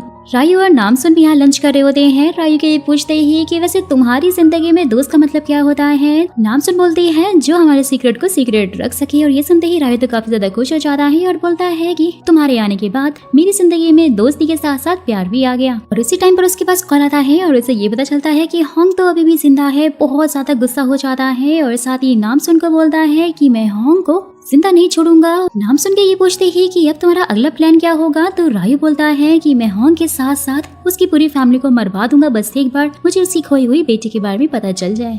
वही होंग भी हिसिक को कॉल करके बता देती है कि उसने तेही को जो पैसों वाला बैग दिया था उसमें उसने ऑलरेडी ट्रैकर फिट कर दिया है और उसकी हेल्प से हिसिक फटाफट से तेही को पकड़ लेता है, जो कि बस कोरिया छोड़कर जाने ही वाली थी। जैसे ही नामसुन फिर हिसिक से मिलती है, वो उसे सब कुछ सच बताने लग जाती है कि आखिर रायू का प्लान क्या है। वो उसकी मॉम के साथ साथ उसकी पूरी फैमिली को मरवाना चाहता है और ये सुनते ही हिसिक भी काफी शॉक हो जाता है। नामसुन को अपने घर में रहने के लिए बोलता है, क्योंकि ऐसे तो नामसुन की जान को खतरा हो सकता है। वही होंग को भी खबर लग गई थी कि रायू उसकी फैमिली के पीछे पड़ा है और इसलिए वो फटाफट से अपने हस्बैंड और अपने बेटे के पास में बहुत सारे बॉडीगार्ड्स को भेज देती है, जिन्हें देखते ही पहले तो वो काफी ज्यादा डर जाते हैं, लेकिन उसके बाद होंग उन्हें फोन करके सावधान रहने के लिए बोलती है कि उनकी फैमिली पे बहुत बड़ा खतरा आने वाला है। और साथ ही वो अपने बेटे नामिन को भी बोलती है कि तुम ऐसी बहुत अच्छे लगते हो और इसलिए जितना खाना चाहो खा सकते हो। नामिन तो सुनकर काफी खुश हो जाता है। नेक्स्ट सीन में हिसिक तेही के साथ में डील करने लग जाता है कि अगर उसने उसकी हेल्प की वो फिर उसकी सजा को कम करवा सकता है, और यहाँ तेही भी उसकी हेल्प करने के लिए रेडी हो जाती है और उन सब लोगों की लिस्ट लाने के लिए उसे बोलती है जो कि उसके साथ इस ड्रग डीलिंग केस में इन्वॉल्व थे। वहीं दूसरी तरफ नामसुन ने भी हिसिक के घर में बहुत सारा खाना बना कर रखा हुआ होता है। साथ ही जैसे ही वो हिसिक को कॉल करके बोलती है कि मैंने तुम्हारे लिए खाना बनाया है, तो बाकी के उसके टीममेट भी सुन लेते हैं, जिससे कि वो लोग तो उसे ही टीज करने लग जाते हैं और ये बोलते हैं कि क्या तुम सच में नामसुन के साथ लिविंग में रह रहे हो, और साथ ही बोलते हैं कि हमें भी भाभी के हाथ का खाना खाना है। वेल तो नेक्स्ट सीन में सबके सब हिसिक के घर पहुंच जाते हैं और नामसुन का बनाया हुआ खाना ठूस ठूस कर खा रहे होते हैं। लेकिन फिर जैसे ही उन्हें ये रियलाइज होता है कि अरे खाने में तो नमक बहुत ज्यादा है, सबका ही मूड खराब हो जाता है। लेकिन हिसिक तो बड़े चाव से खाना खा रहा होता है, जिससे कि बाकी सभी समझ आते हैं कि ये तो प्यार में पूरा पागल ही हो गया है। नेक्स्ट सीन में जब रायू और नामसुन साथ में होते हैं तो रायू से बोलता है कि मैं तुम्हारा भरोसा जीतना चाहता हूँ, बताओ तो मैं इसके लिए क्या कर सकता हूँ। नामसुन के ये बोलते हैं कि मैं तुम्हारे बारे में सब कुछ जानना चाहती हूँ, तो रायू उससे बोलता है कि ठीक है जो भी पूछना है तो पूछ लो। तो नामसुन बोलती है कि डूगो कंपनी में लैब और रिसर्च का आखिर क्या काम है, जबकि हमारा काम तो सामान को एक्सपोर्ट करना है। रायू बोलता है कि फिक्र मत करो, मैं तुम्हें जल्दी सब कुछ बता दूंगा। वही दूसरी तरफ होंग को रास्ते में जाते हुए जब एक आदमी फॉलो कर रहा होता है, वो तो फटाक से उसे पकड़ लेती है, जिससे पता चलता है कि वो तो रेड सॉन्ग का आदमी है। रेड सॉन्ग भी वहाँ पर उससे मिलने पहुंच जाता है और बोलता है कि वैसे तो तुम मेरे टाइप की नहीं हो, लेकिन मुझे ऐसा लगता है कि तुम मुझे बहुत लाइक करती हो और इसीलिए ही तुमने अपने एक्सीडेंट का झूठा नाटक किया था ताकि तुम मुझे सिंपैथी ले सको। होंग को तो काफी गुस्सा आने लग जाता है, बोलती है मैं तो बस रायू के बारे में जानना चाहती थी कि आखिर तुम उसकी फोटो में क्या कर रहे थे। रेड सॉन्ग के ये बोलते ही कि तुम्हें जो कुछ भी जानना है मैं तुम्हारी उसमें हेल्प करूंगा, लेकिन उससे पहले तुम्हें मुझे डेट करना पड़ेगा। होंग को तो काफी गुस्सा आने लग जाता है उसके ऊपर। यहाँ हिसी के साथ साथ उसके बाकी साथी को भी चिंता हो रही थी कि आखिर वो ड्रग वाली जैकेट कहाँ छुपाए। कल तो फिर हिसी के दिमाग की बत्ती जलती है और नेक्स्ट सीन में हम होंग की ऑफिस को देखते हैं, जहाँ पर लोग उस बड़ी सी जैकेट को देखकर डर रहे थे और दोस्त इसमें कोई और नहीं बल्कि हिसी को था, जो कि बहुत ज्यादा फनी लग रहा था। और इसे देखकर तो होंग भी काफी ज्यादा डर गई थी और वो जैकेट को वहीं पर सेफली रख देता है। वहीं होंग की सेक्रेटरी को भी रायू ने किडनैप करवा लिया होता है और वो बहुत ही ज्यादा खुश हो रहा होता है। ये सब कुछ सोच कर जैसे वो नामसुन का घर छोड़ता है, अपने आप से बोलने लग जाता है कि पावेल को हराने के लिए मुझे तुम्हारी हेल्प की जरूरत पड़ेगी। वहीं जैसे ही नामसुन घर पहुंचती है, देखती है हिसिक तो सो रहा होता है बेचारा थक के, और वो भी सोफे पे, और इसलिए वो अपनी पावर का यूज करती है और इसे उठाकर सीधा रूम में जाकर सुला देती है। लेकिन हिसिक यहाँ पर जाग जाता है और इसे किस कर लेता है। दोनों ही फिर साथ में बहुत सारी बातें करते हैं और इसके बाद बातें करते करते ही सो जाते हैं। होंग जो कि अपनी सेक्रेटरी का वेट कर रही होती है, उसके पास उसके सेक्रेटरी का फेक मैसेज आता है जो कि रायू के आदमी ने ही उसको भेजा था, जिसमें लिखा हुआ था कि मैं बहुत बीमार हो गई हूँ और इसलिए मैं आज वहाँ पे नहीं आ पाऊंगी। ये देखते ही होंग को बहुत ज्यादा अजीब लगता है, जिसके बाद ही वो लाइव ब्रॉडकास्ट करने के लिए बोल देती है और उसमें ड्रग्स का सारा खुलासा हो जाता है और ये भी बता दिया जाता है कि डोगो कंपनी ड्रग्स बेचती है। ये सब कुछ रायू भी देख रहा होता है और वो अपनी सेक्रेटरी को बोलता है कि हमें जल्द से जल्द इस न्यूज को फेक न्यूज साबित करना होगा, वरना हमारे लिए बहुत बड़ी प्रॉब्लम हो सकती है। नेक्स्ट सीन में जब नामसुन रायू के साथ में होती है तो रायू के बाहर जाते ही बहुत ही अजीब अजीब सी एक्टिंग करने लग जाती है, जिससे कि कैमरा में ये कैप्चर ना हो जाए कि वो रायू का सीक्रेट फोन चुरा रही है जिसमें की सारी डिटेल्स थी। तो फिर वो सीक्रेट फोन का सारा डेटा एक पेन ड्राइव में कॉपी कर लेती है। फटाफट से जाके वो फोन वापस से रायू के ऑफिस में रख देती है। रायू भी वहाँ पर पहुँच जाता है और उसे हाय बोलती है। रायू फिर अपने साथ में नामसुन को अपनी रिसर्च लैब में लेकर जाता है उस लेडी से मिलवाने के लिए। और दोस्तों इस लेडी का नाम व्योम है, जिसकी सारी खबर नामसुन ने पहले ही हिशिक के पास में उस पेन ड्राइव के जरिए भेज दी थी और हिशिक को भी इस बारे में सब कुछ पता लग जाता है। नामसुन तो वहाँ से बहाना बनाकर भाग जाती है। व्योम के ये पूछते ही कि आखिर ये लड़की कौन है और इसे यहाँ पर क्यों लेकर आए हो। रायू बोलता है कि ये मेरे लिए बहुत ज्यादा खास है, तो व्योम हंसने लग जाती है। व्योम के ये बोलते ही कि वो एंटीडोट तो तुम्हें पावेल को देना ही होगा, लेकिन रायू बोलता है कि वो एंटीडोट मैंने बनाया है, मेरा है और इसलिए मैं उसे नहीं दूंगा। तो व्योम उसे वार्न करने लग जाती है कि जैसे पावेल ने मेरी एक आंख ली है, हो सकता है कि तुम्हारी दोनों आंखें ले ले। रायू बोलता है कि जो भी होगा ना देखा जाएगा। उसके बाद ही वो उसे बिन बिन के बारे में पूछता है, लेकिन व्योम उसे उसके बारे में कुछ भी नहीं बताती। नामसुन भी यहाँ पर रिसर्च लैब के पास पहुँच गई थी। वहाँ पर जो कुछ भी हो रहा था सब उसने अपनी वॉच में कैप्चर कर लिया होता है, जिसे हिसिक भी देख लेता है। जैसे ही फिर रायू नामसुन को घर छोड़ने के लिए जाता है, बोलता है वो लैब ही मेरे लिए सब कुछ है और आज मैं तुम्हें वहाँ पर ले गया हूँ। और नामसुन के ये बोलते ही कि क्या व्योम एक बहुत ही बुरी लेडी है, रशियन माफिया से मिली हुई है। तो रायू उसे हाँ बोलता है और साथ ही बोलता है कि फिलहाल तुम इन सब चीजों की चिंता करने की कोई जरूरत नहीं है। वहीं नेक्स्ट सीन में रायू के कुछ लोगों ने नानी को भी किडनैप कर लिया होता है, लेकिन वो तो जानते ही नहीं थे कि नानी आखिर कितनी ज्यादा स्ट्रॉन्ग है। वो उनको काफी अच्छे से मजे चखाती है, यहाँ वहाँ उठाकर फेंक रही होती है और सबकी हालत काफी बुरी कर देती है। साथ ही अपनी गाड़ी में बैठकर होंग पर काफी गुस्सा हो रही होती है कि आखिर इस लड़की ने किन लोगों से पंगा ले लिया है। तो वहीं शेफ अंकल भी नानी के हस्बैंड से मिलने के लिए हॉस्पिटल में गए हुए होते हैं और साथ ही जाकर सीधा उनसे बोलते हैं कि नानी उनकी गर्लफ्रेंड है। लेकिन यहाँ नानी के हस्बैंड तो काफी गुस्सा हो जाते हैं, दोनों के बीच में लड़ाइयाँ होने लग जाती हैं और वहाँ से वो सीधा रेडी शेडी होकर नानी से मिलने के लिए जाते हैं, उन्हें प्रपोज कर देते हैं और नानी भी यहाँ मान जाती, काफी ज्यादा खुश हो जाती है। रायू ने भी अपने आदमियों को होंग की बेटी यानी कि नामसुन का पता लगाने के लिए भेजा हुआ था और उसमें से एक आदमी ने नामसुन की वो बिल्डिंग वाली फोटो देख ली होती है, जिसमें उसने काफी सारे लोगों की जान आग से बचाई थी। फटाक से वो फोटो रायू को भेज देता है और साथ ही रायू ने उस लड़के के छोटे भाई को भी बुलाया हुआ था, जिसकी हेल्प नामसुन कर रही थी। नामसुन की फोटो वो उसे दिखाते हुए पूछता है कि क्या इसका नाम नामसुन है। तो यहाँ वो काफी ज्यादा शॉक हो जाता है जब वो लड़का हाँ बोलता है और इसे तो रायू का दिल पूरी तरह से टूट जाता है, यानी कि जिसे वो इतने टाइम से दैट्सिक समझ रहा था वो नामसुन है और वो बहुत ज्यादा गुस्सा हो जाता है। नामसुन की फोटो देखकर बोलता है कि आखिर तुमने ऐसा क्यों किया और बहुत ही ज्यादा रोने लग जाता है क्योंकि वो सच में नामसुन से प्यार जो करने लग गया था। तो वहीं होंग की सेक्रेटरी भी होंग के पास पहुंचकर बहुत ज्यादा रो रही होती है। उसे सारी की सारी रायू की सच्चाई बता देती है कि रायू ने उसे ब्लैकमेल करते हुए कहा है कि अगर उसने होंग को धोखा नहीं दिया तो वो उसकी बहन जो कि यूएस में रह रही है उसे मरवा देगा। लेकिन यहाँ पे होंग उसे प्रॉमिस करती है कि तुम्हारी बहन को कुछ भी नहीं होगा और यहाँ पे सेक्रेटरी भी उसको पूरा साथ दे रही है और होंग को धोखा नहीं देती।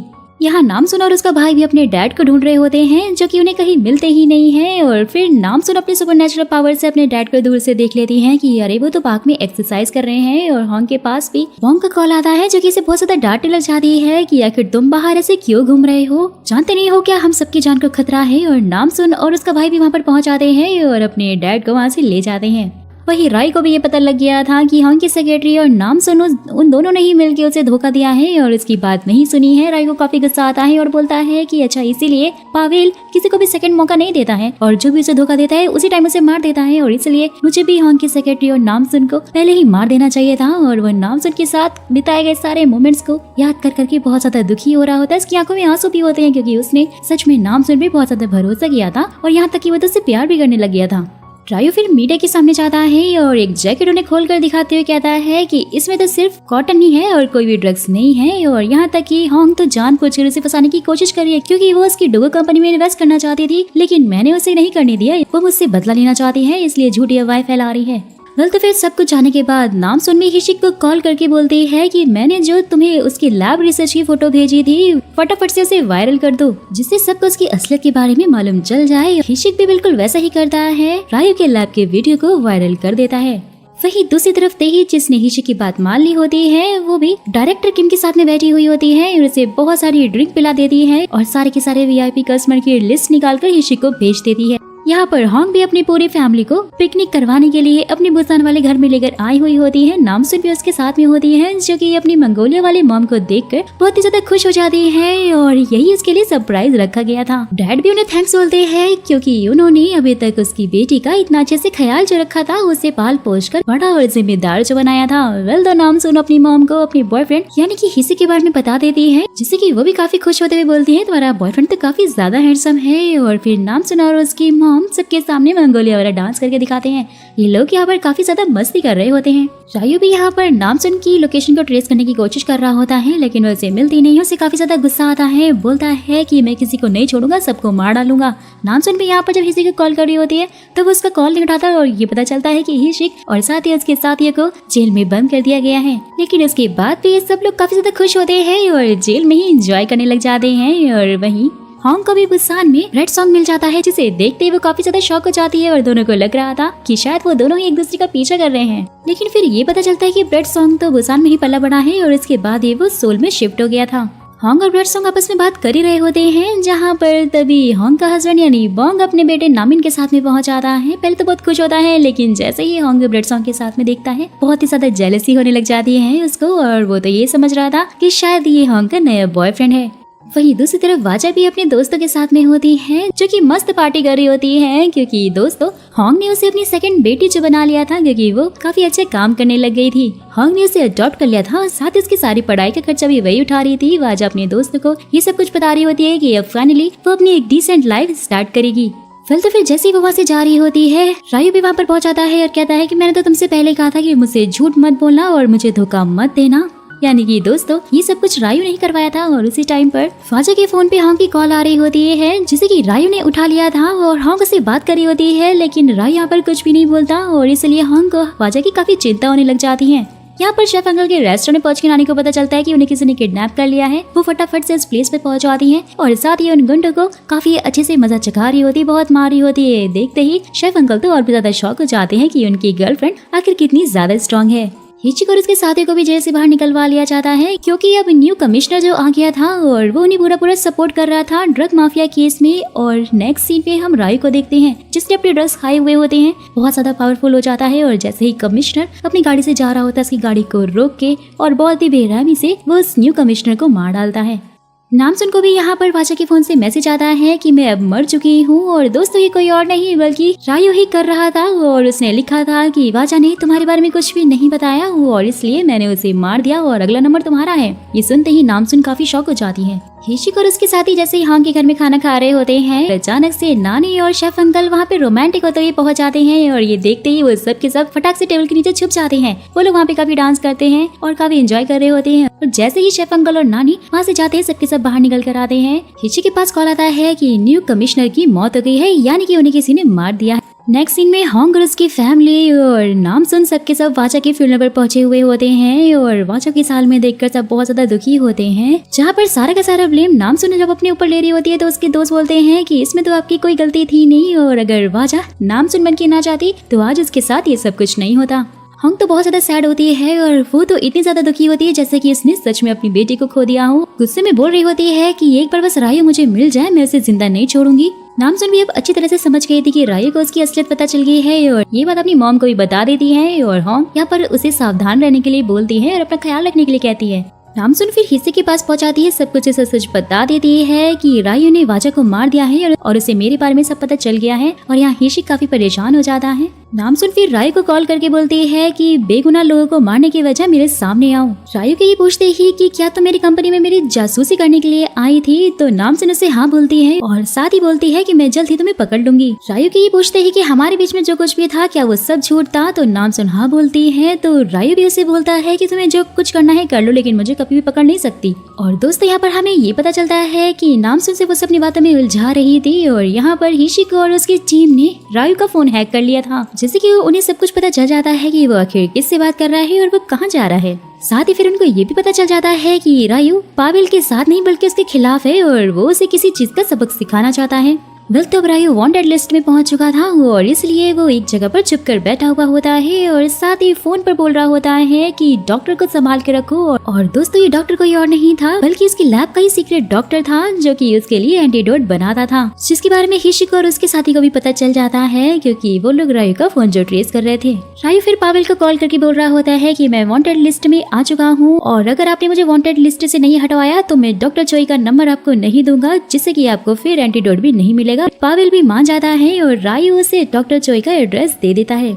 नामसुन और हिशिक ने भी सब कुछ सुन लिया होता है। नामसुन फटाफट से डॉक्टर चोई को लेने के लिए पहुंच जाती है और जैसे ही पावेल के आदमी डॉक्टर चोई को लेने के लिए पहुंचते हैं, नामसुन अपनी शक्तियों से दूर से देख लेती है कि वो कहाँ पे है और जैसे ही पावेल के आदमी अंदर जाते हैं डॉक्टर चोई ने नहीं मिलते और ये बात वो पावेल को कॉल करके बता देते हैं। नामसुन भी यहाँ पर जैसे तैसे करके डॉक्टर चोई को उठाकर पुलिस स्टेशन में ले आती है, जिसके बाद सब उसे रायु का पता पूछते हैं, लेकिन वो तो बोलता है कि रायु तुम्हें नहीं मिलेगा और इसलिए नामसुन को काफी गुस्सा आता है और उनके फोन से रायु को कॉल करके बोलती है कि मुझे डुगु कंपनी में मिलो। वहीं दूसरी तरफ जैसे रायु को मालूम चलता है कि उसका फोन हैक हो चुका है, वो तो नामसुन के बारे में सोचने लग जाता है कि आखिर उसने उसको कैसे और किस तरह से फंसाया। सब कुछ जानने के बाद रायु को इतना गुस्सा आता है और जोरों से चीखने लग जाता है। जैसे ही सेक्रेटरी आके रायु को नामसुन की मंगोलिया वाली मॉम के बारे में बताता है, वो तो उसे सीधा सीधा ऑर्डर देने लग जाता है कि सबको जाकर मार दो। सारी की सारी बातें रायु फटाक से कॉल करके नामसुन को बता देता है कि तुम्हारी मंगोलिया वाली मॉम मेरे पास है और अगर तुम उन्हें जिंदा देखना चाहती हो तो मुझसे अकेले वेयर हाउस में आकर मिलो। नामसुन तो बहुत ज्यादा रोने लग जाती है, सैड हो जाती है। वहीं दूसरी तरफ ये पता चलता है कि ब्रेड सॉन्ग के साथ जो लेडी थी उसका नाम सुजन है, जो कि ड्रग्स बेचने लग गई थी और ये कोई और नहीं बल्कि हॉन्ग की पुरानी दोस्त थी, लेकिन हॉन्ग से बहुत ज्यादा जल्दी थी और इसलिए वो हॉन्ग के खिलाफ हो गई थी। अपने आदमियों को बुलाकर हॉन्ग को मरवाने लगती है, लेकिन जैसे कि हम जानते हैं कि हॉन्ग के पास सुपरनेचुरल पावर है और वो सबको उठाकर यहाँ वहाँ फेंक रही होती है। वहीं दूसरी तरफ जैसे ही नामसुन जाके रायु से मिलती है तो रायु उसे वही ड्रग देते हुए बोलता है कि मैं जानता हूँ तुम्हारे पास बहुत सारी पावर है और तुम्हें ये ड्रग लेना होगा और अगर 1 घंटे तक तुमने पानी नहीं पिया तो तुम्हारी मंगोलिया वाली मॉम को मैं छोड़ दूंगा, लेकिन अगर तुमने पानी पी लिया तो फिर उनके पास जो बॉम्ब है वो ब्लास्ट हो जाएगा, जिससे कि वो मर जाएंगी और अगर तुम अपनी मॉम को सेफ देखना चाहती हो तो तुम्हें हर हाल में 1 घंटे तक खुद को कंट्रोल करके रखना होगा। ये सब कुछ बोलते हुए रायु तो बहुत ही ज्यादा खुश हो रहा होता है। नामसुन भी उसके सामने शर्त रखती है कि अगर मैंने ये सब कुछ कर लिया फिर तुम अपने आप को पुलिस के हवाले कर दोगे, तो रायु भी मान जाता है। नामसुन भी ड्रग्स ले लेती है, वो उसे वहीं पर छोड़कर वेयर हाउस को बाहर से लॉक करके बॉम्ब लगा के चला जाता है। वेल तो उसने ये सारी वीडियो बनाकर हॉन्ग को भेज दी होती है, जिसे देखते ही हॉन्ग बहुत ज्यादा घबरा जाती है और नामसुन को बचाने के लिए अपनी बाइक पर निकल जाती है और साथ ही उसने हिशिक को भी नामसुन के बारे में बता दिया होता है। वो भी अपनी गाड़ी से फुल स्पीड में निकल जाता है। लेकिन जैसे जैसे नामसुन वीक हो रही थी उसकी मॉम भी वीक पड़ती जा रही थी और वो ये सोचती है कि शायद अगर उन्होंने पानी पिया तो नामसुन की प्यास बुझ जाएगी और वो बहुत सारा पानी पीती है, लेकिन दोस्तों इससे कुछ भी फर्क नहीं पड़ता। नामसुन की पावर दिन पर दिन खराब होती जा रही होती है। हॉन्ग भी इसका कनेक्शन फील नहीं कर पा रही होती है और वहीं दूसरी तरफ नानी जो कि शेफ अंकल के साथ में टेंपल में गई हुई होती है, वहाँ पर उन्हें भी एहसास हो जाता है कि उनके बच्चों की जान खतरे में है। हॉन्ग को वो कॉल करके पूछती है तो यहाँ पर हॉन्ग रोते हुए बताती है कि मॉम प्लीज मेरी बेटी को बचा लीजिए, जिससे कि फिर नानी भी शेफ अंकल को थैंक्स बोलती है क्योंकि उन्होंने अभी तक उनका साथ दिया था और साथ ही बोलती है कि अब वो फाइनली अपनी पूरी पावर्स को यूज करने वाली है और शायद उसके बाद उनकी जान बचे ना बचे वो ये नहीं जानती। फटाक से फिर नानी बुद्धा की मूर्ति के पास पहुंचाती है और उन्हें बोलती है कि भले ही आप मेरी जान ले लो लेकिन मेरे बच्चों की जान को बख्श दो। और ये बोलते हुए वो फिर अपनी पूरी पावर से बुद्धा की मूर्ति को उठाती है, जिससे कि उनकी पावर बहुत ही ज्यादा इनहेंस हो जाती है, जिससे कि दोस्तों हॉन्ग के साथ साथ नामसुन को भी उनकी पावर फील हो जाती है और इन दोनों को भी होश आ गया था।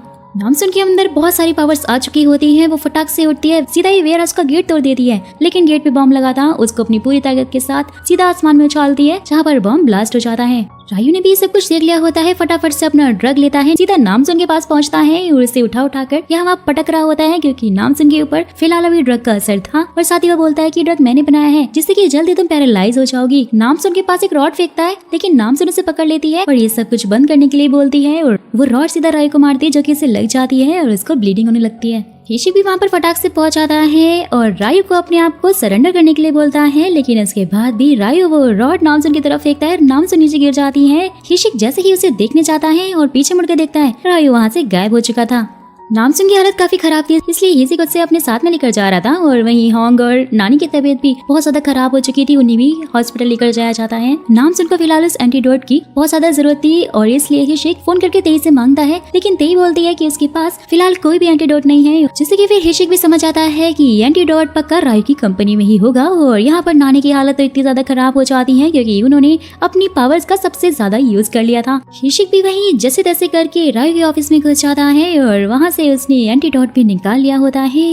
वहीं दूसरी तरफ शेफ अंकल नानी को इस हालत में देखकर बहुत ज्यादा रो रहे होते हैं, दुखी होते हैं। नानी का हस्बैंड भी उन्हें दूर से देखता है, जिससे कि वो भी समझ आता है कि शेफ अंकल नानी को कितना ज्यादा प्यार करते हैं। होंग को भी वही सेम हॉस्पिटल में लाया जा रहा था और बॉन्ग उसके साथ में होता है। जैसे ही होंग को होश आता है, फटाफट से नामसुन के पास जाती है, लेकिन देखती है कि हिशिक ने तो उसे ऑलरेडी एंटीडोट पिला दिया होता है।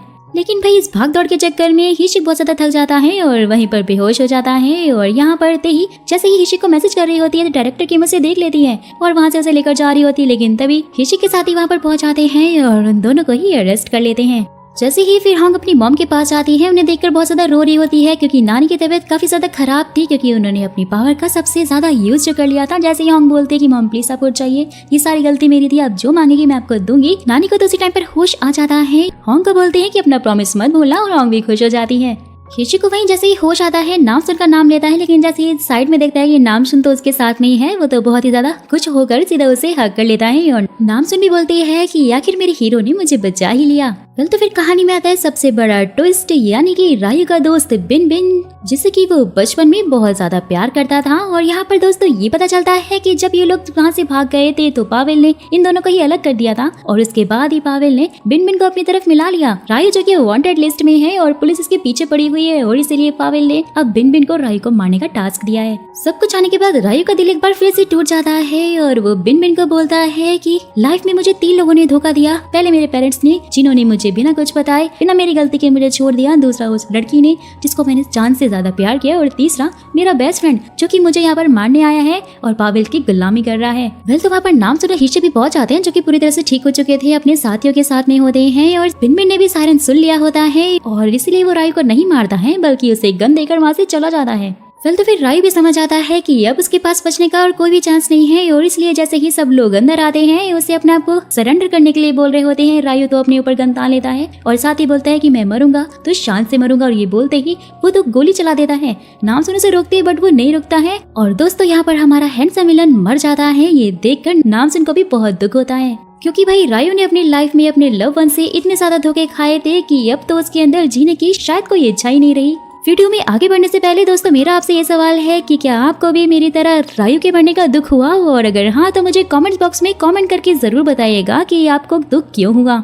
हिशिक भी फिर उनकी टीम के खिलाफ सारे सबूत ढूंढने लग जाता है, जिससे कि वो इस माफिया की ड्रग डीलिंग वाली जड़ को ही खत्म कर सके। जिसके बाद ये फिर नामसुन शॉप पर पहुंच जाती है, जहां से उसे डॉक्टर चोई मिला था। और यहाँ पर जाके उसे ये पता चलता है कि रायु ने सारे के सारे एंटीडोट तो उसी शॉप में छुपा कर रखे हुए थे और इसलिए हिशिक भी फिर उस शॉप ओनर को पकड़ लेता है। होंग ने भी यहाँ पर जैसे तैसे करके उस एंटीडोट बनाने वाले डॉक्टर चोई से, जो कि थोड़ा साइको था, उससे सारा का सारा सिगरेट निकलवा लिया होता है। और जैसे ही उसे ये पता चलता है ब्रेड सॉन्ग तो भाग गया है, वो सीधा उसके मैनेजर से जाकर मिलती है, जहाँ मैनेजर उसे बोलता है कि ब्रेड सॉन्ग मेरे लिए 10 मिलियन वॉन छोड़ कर गया है। ये सब कुछ होने वाला है होंग तो पहले से जानती थी और इसलिए वो सुजन के पास जाकर पूछती है कि आखिर ब्रेड सॉन्ग कहाँ है। तो वो भी उसे उसका पता बता देती है कि उसने उसे शिप में छुपाकर इटली भेज दिया है। शेफ अंकल और नानी भी यहाँ पर साथ में होते हैं, जहाँ फाइनली इनके बीच भी सारी प्रॉब्लम सॉल्व हो गई थी और दोनों ही साथ में काफी खुश थे। सो दोस्तों यहाँ पर कहानी में एक और ट्विस्ट आता है कि रायु ने कमिश्नर को मारा नहीं था, बल्कि उसे कहीं छुपा कर रखा हुआ था, जो कि अब छूट गया था। और वो हिशिक के साथ साथ उसकी टीम को भी प्रमोशन देता है और तो और यहाँ पर नामसुन को भी अवार्ड मिलता है, क्योंकि उसने पुलिस की इतनी हेल्प चुकी थी और साथ ही उसे पुलिस में भी शामिल कर लिया जाता है, यानी कि अब उसे भी डिटेक्टिव बना दिया गया। ये सब कुछ देखकर नामसुन की फैमिली वाले और होंग तो कुछ ज्यादा ही खुश हो जाते हैं। वहीं दूसरी तरफ हिशिक की टीम को ये मालूम चलता है कि जिस शॉप ओनर का उन्होंने ब्लड टेस्ट किया है वो कोई और नहीं बल्कि रायु का फादर है। रायु के फादर का जब बयान लिया जाता है तो फिर वो ये बोलता है कि उस लड़के ने मुझे वो शॉप खरीद कर दी थी और मैं नहीं जानता था कि आखिर वो लड़का है कौन। यानी कि दोस्तों रायु ने अपने फादर को वो शॉप खरीद कर दी थी और उसी में वो सारे के सारे एंटीडोट छुपा कर रखता था। फिर तो ये सारी की सारी बातें हिशिक नामसुन को भी बता देता है और नामसुन भी वहाँ पर बोल रही होती है कि सीओ एक बहुत ही अच्छा इंसान था और अगर ड्रग माफिया के हाथे नहीं चढ़ा होता तो आज वो अपनी लाइफ में बहुत ही आगे तक जाता। हिशिक भी ये बात सुनकर बोलता है कि हम अपने बच्चों को बहुत ही ज्यादा अच्छी परवरिश देंगे और अगर हमारी लड़की हुई तो हम उसे उसकी पावर का सही से यूज करना भी सिखाएंगे। तो यहाँ पर नामसुन तो काफी शॉक हो जाती है और बोलते कि क्या तुम मुझे प्रपोज कर रहे हो। जैसे ही फिर हिशिक हाँ बोलता है, नामसुन काफी ज्यादा खुश हो जाती है और हवा में उठाते हुए उसे भागने लग जाती है। तो फिर नेक्स्ट सीन में नामसुन और हिशिक दोनों की फैमिलीज आपस में मिल रही होती हैं और यहाँ पर इन दोनों की शादी की बात चल रही होती है। डैड तो इतने ज्यादा खुश हो जाते हैं कि अजीब अजीब सी हरकतें करके उन्हें दिखा रहे होते हैं, जिससे कि हिशिक बहुत ही ज्यादा एम्बैरेस हो जाता है। तो फिर ऐसे ही धीरे धीरे दिन बीतते जाते हैं और हिशिक और नामसुन ज्यादातर रोमांस करते ही पाए जाते हैं। वहीं दूसरी तरफ हमें खून से सने एक आदमी को दिखाया जाता है जिसने बहुत सारे लोगों को मार दिया होता है। जैसे वो अपना मुंह होता है, यहाँ पर गाइस पता चलता है ये कोई और नहीं बल्कि ब्रेड सॉन्ग है, यानी कि पावेल का लीडर ब्रेड सॉन्ग है, जिसके बारे में हॉन्ग को भी उसकी फोटो देखकर पता चल जाता है। नामसुन फाइनली अपनी ड्यूटी पर होती है जहाँ पर एक गुंडा उसे तंग कर रहा होता है और अपनी शक्तियों का वो यूज कर रही होती है, लेकिन हिशिक उसे आकर रोकते हुए बोलता है कि हर जगह शक्तियों का यूज करना सही नहीं है और वो गुंडों को मारने लग जाता है, जहाँ पर उसके साथी उसे पकड़ते हैं और वो गुंडा वहाँ से बचकर भाग जाता है। लेकिन भाई नामसुन के होते हुए कैसे भाग सकता था। नामसुन जंप करते हुए जाती है, फटाफट से उसे पकड़ लेती है और बोलती है कोशिश हमेशा उतनी करो कि बुराई जीत ना पाए और अब से ऐसा यही होगा क्योंकि मैं हूँ स्ट्रॉन्ग गर्ल नामसुन। और ऐसे ही दोस्तों इस ड्रामा की हैप्पी एंडिंग हो जाती है। वेल तो हमें एक और सीन दिखाया जाता है जहाँ पर ये पता चलता है हॉन्ग भी अपनी एक कजिन से मिलने के लिए गई हुई होती है। हॉन्ग ने उसे उसका रेस्टोरेंट ठीक करने के लिए पैसे दिए हुए होते हैं, लेकिन रेस्टोरेंट तो वैसे का वैसा ही होता है। जैसे ही हॉन्ग इसका कारण पूछती है तो वो बोलते हैं कि सारे के सारे पैसे तो मेरे बेटे चोंग सोंग के ऊपर खत्म हो जाते हैं। हॉन्ग ये बोलते ही कि ठीक है तो अब मैं उसे अपने साथ में लेकर जाऊंगी और सब कुछ उसे अच्छे से सिखाऊंगी। जैसे ही वो लेडी अपने बेटे का नाम बुलाती है चोंग सोंग, तो यहाँ पर वो गेम खेल रहा होता है जो कि ओवर हो जाता है और गुस्से में आकर वो तो सीधा स्क्रीन पर मुक्का मारता है और उसका ये हाल होता है जो कि दोस्तों आप देख ही सकते हो। यानी कि भाई ये भी नामसुन और उसकी मामा उसकी नानी की तरह बहुत ही ज्यादा पावरफुल यानी सुपर नेचुरल पावर से भरा हुआ है और इसकी क्या स्टोरी होने वाली है ये तो खैर हमें सीजन 2 में ही पता चलेगा। यहाँ पर नामले और बाकी के जेंट्स बैठकर उसी के बारे में बात कर रहे होते हैं कि अगर चोंग सोंग इन सब के बीच में आकर रहने लग गया फिर तो भाई इनकी हालत ही खराब हो जाएगी। सो दोस्तों फिलहाल तो ये ड्रामा यहीं पर एंड हो जाता है, लेकिन इसके आगे की क्या स्टोरी होने वाली है, चोंग सोंग का फेस अभी हमें नहीं दिखाया गया है और उसकी क्या पावर्स होने वाली है, नामसुन के साथ मिलकर क्या क्या धमाल वो करने वाला है या फिर वो उसका दुश्मन बनने वाला है, ये सब हमें पता चलेगा सीजन 2 में। और अगर आप सीजन 2 देखना चाहते हो तो फटाफट से मुझे कमेंट बॉक्स में सीजन 2 लिख दीजिएगा। जाने से पहले चैनल को सब्सक्राइब और वीडियो को लाइक जरूर कर दीजिएगा अगर आपको मेरी मेहनत थोड़ी सी भी पसंद आती है तो।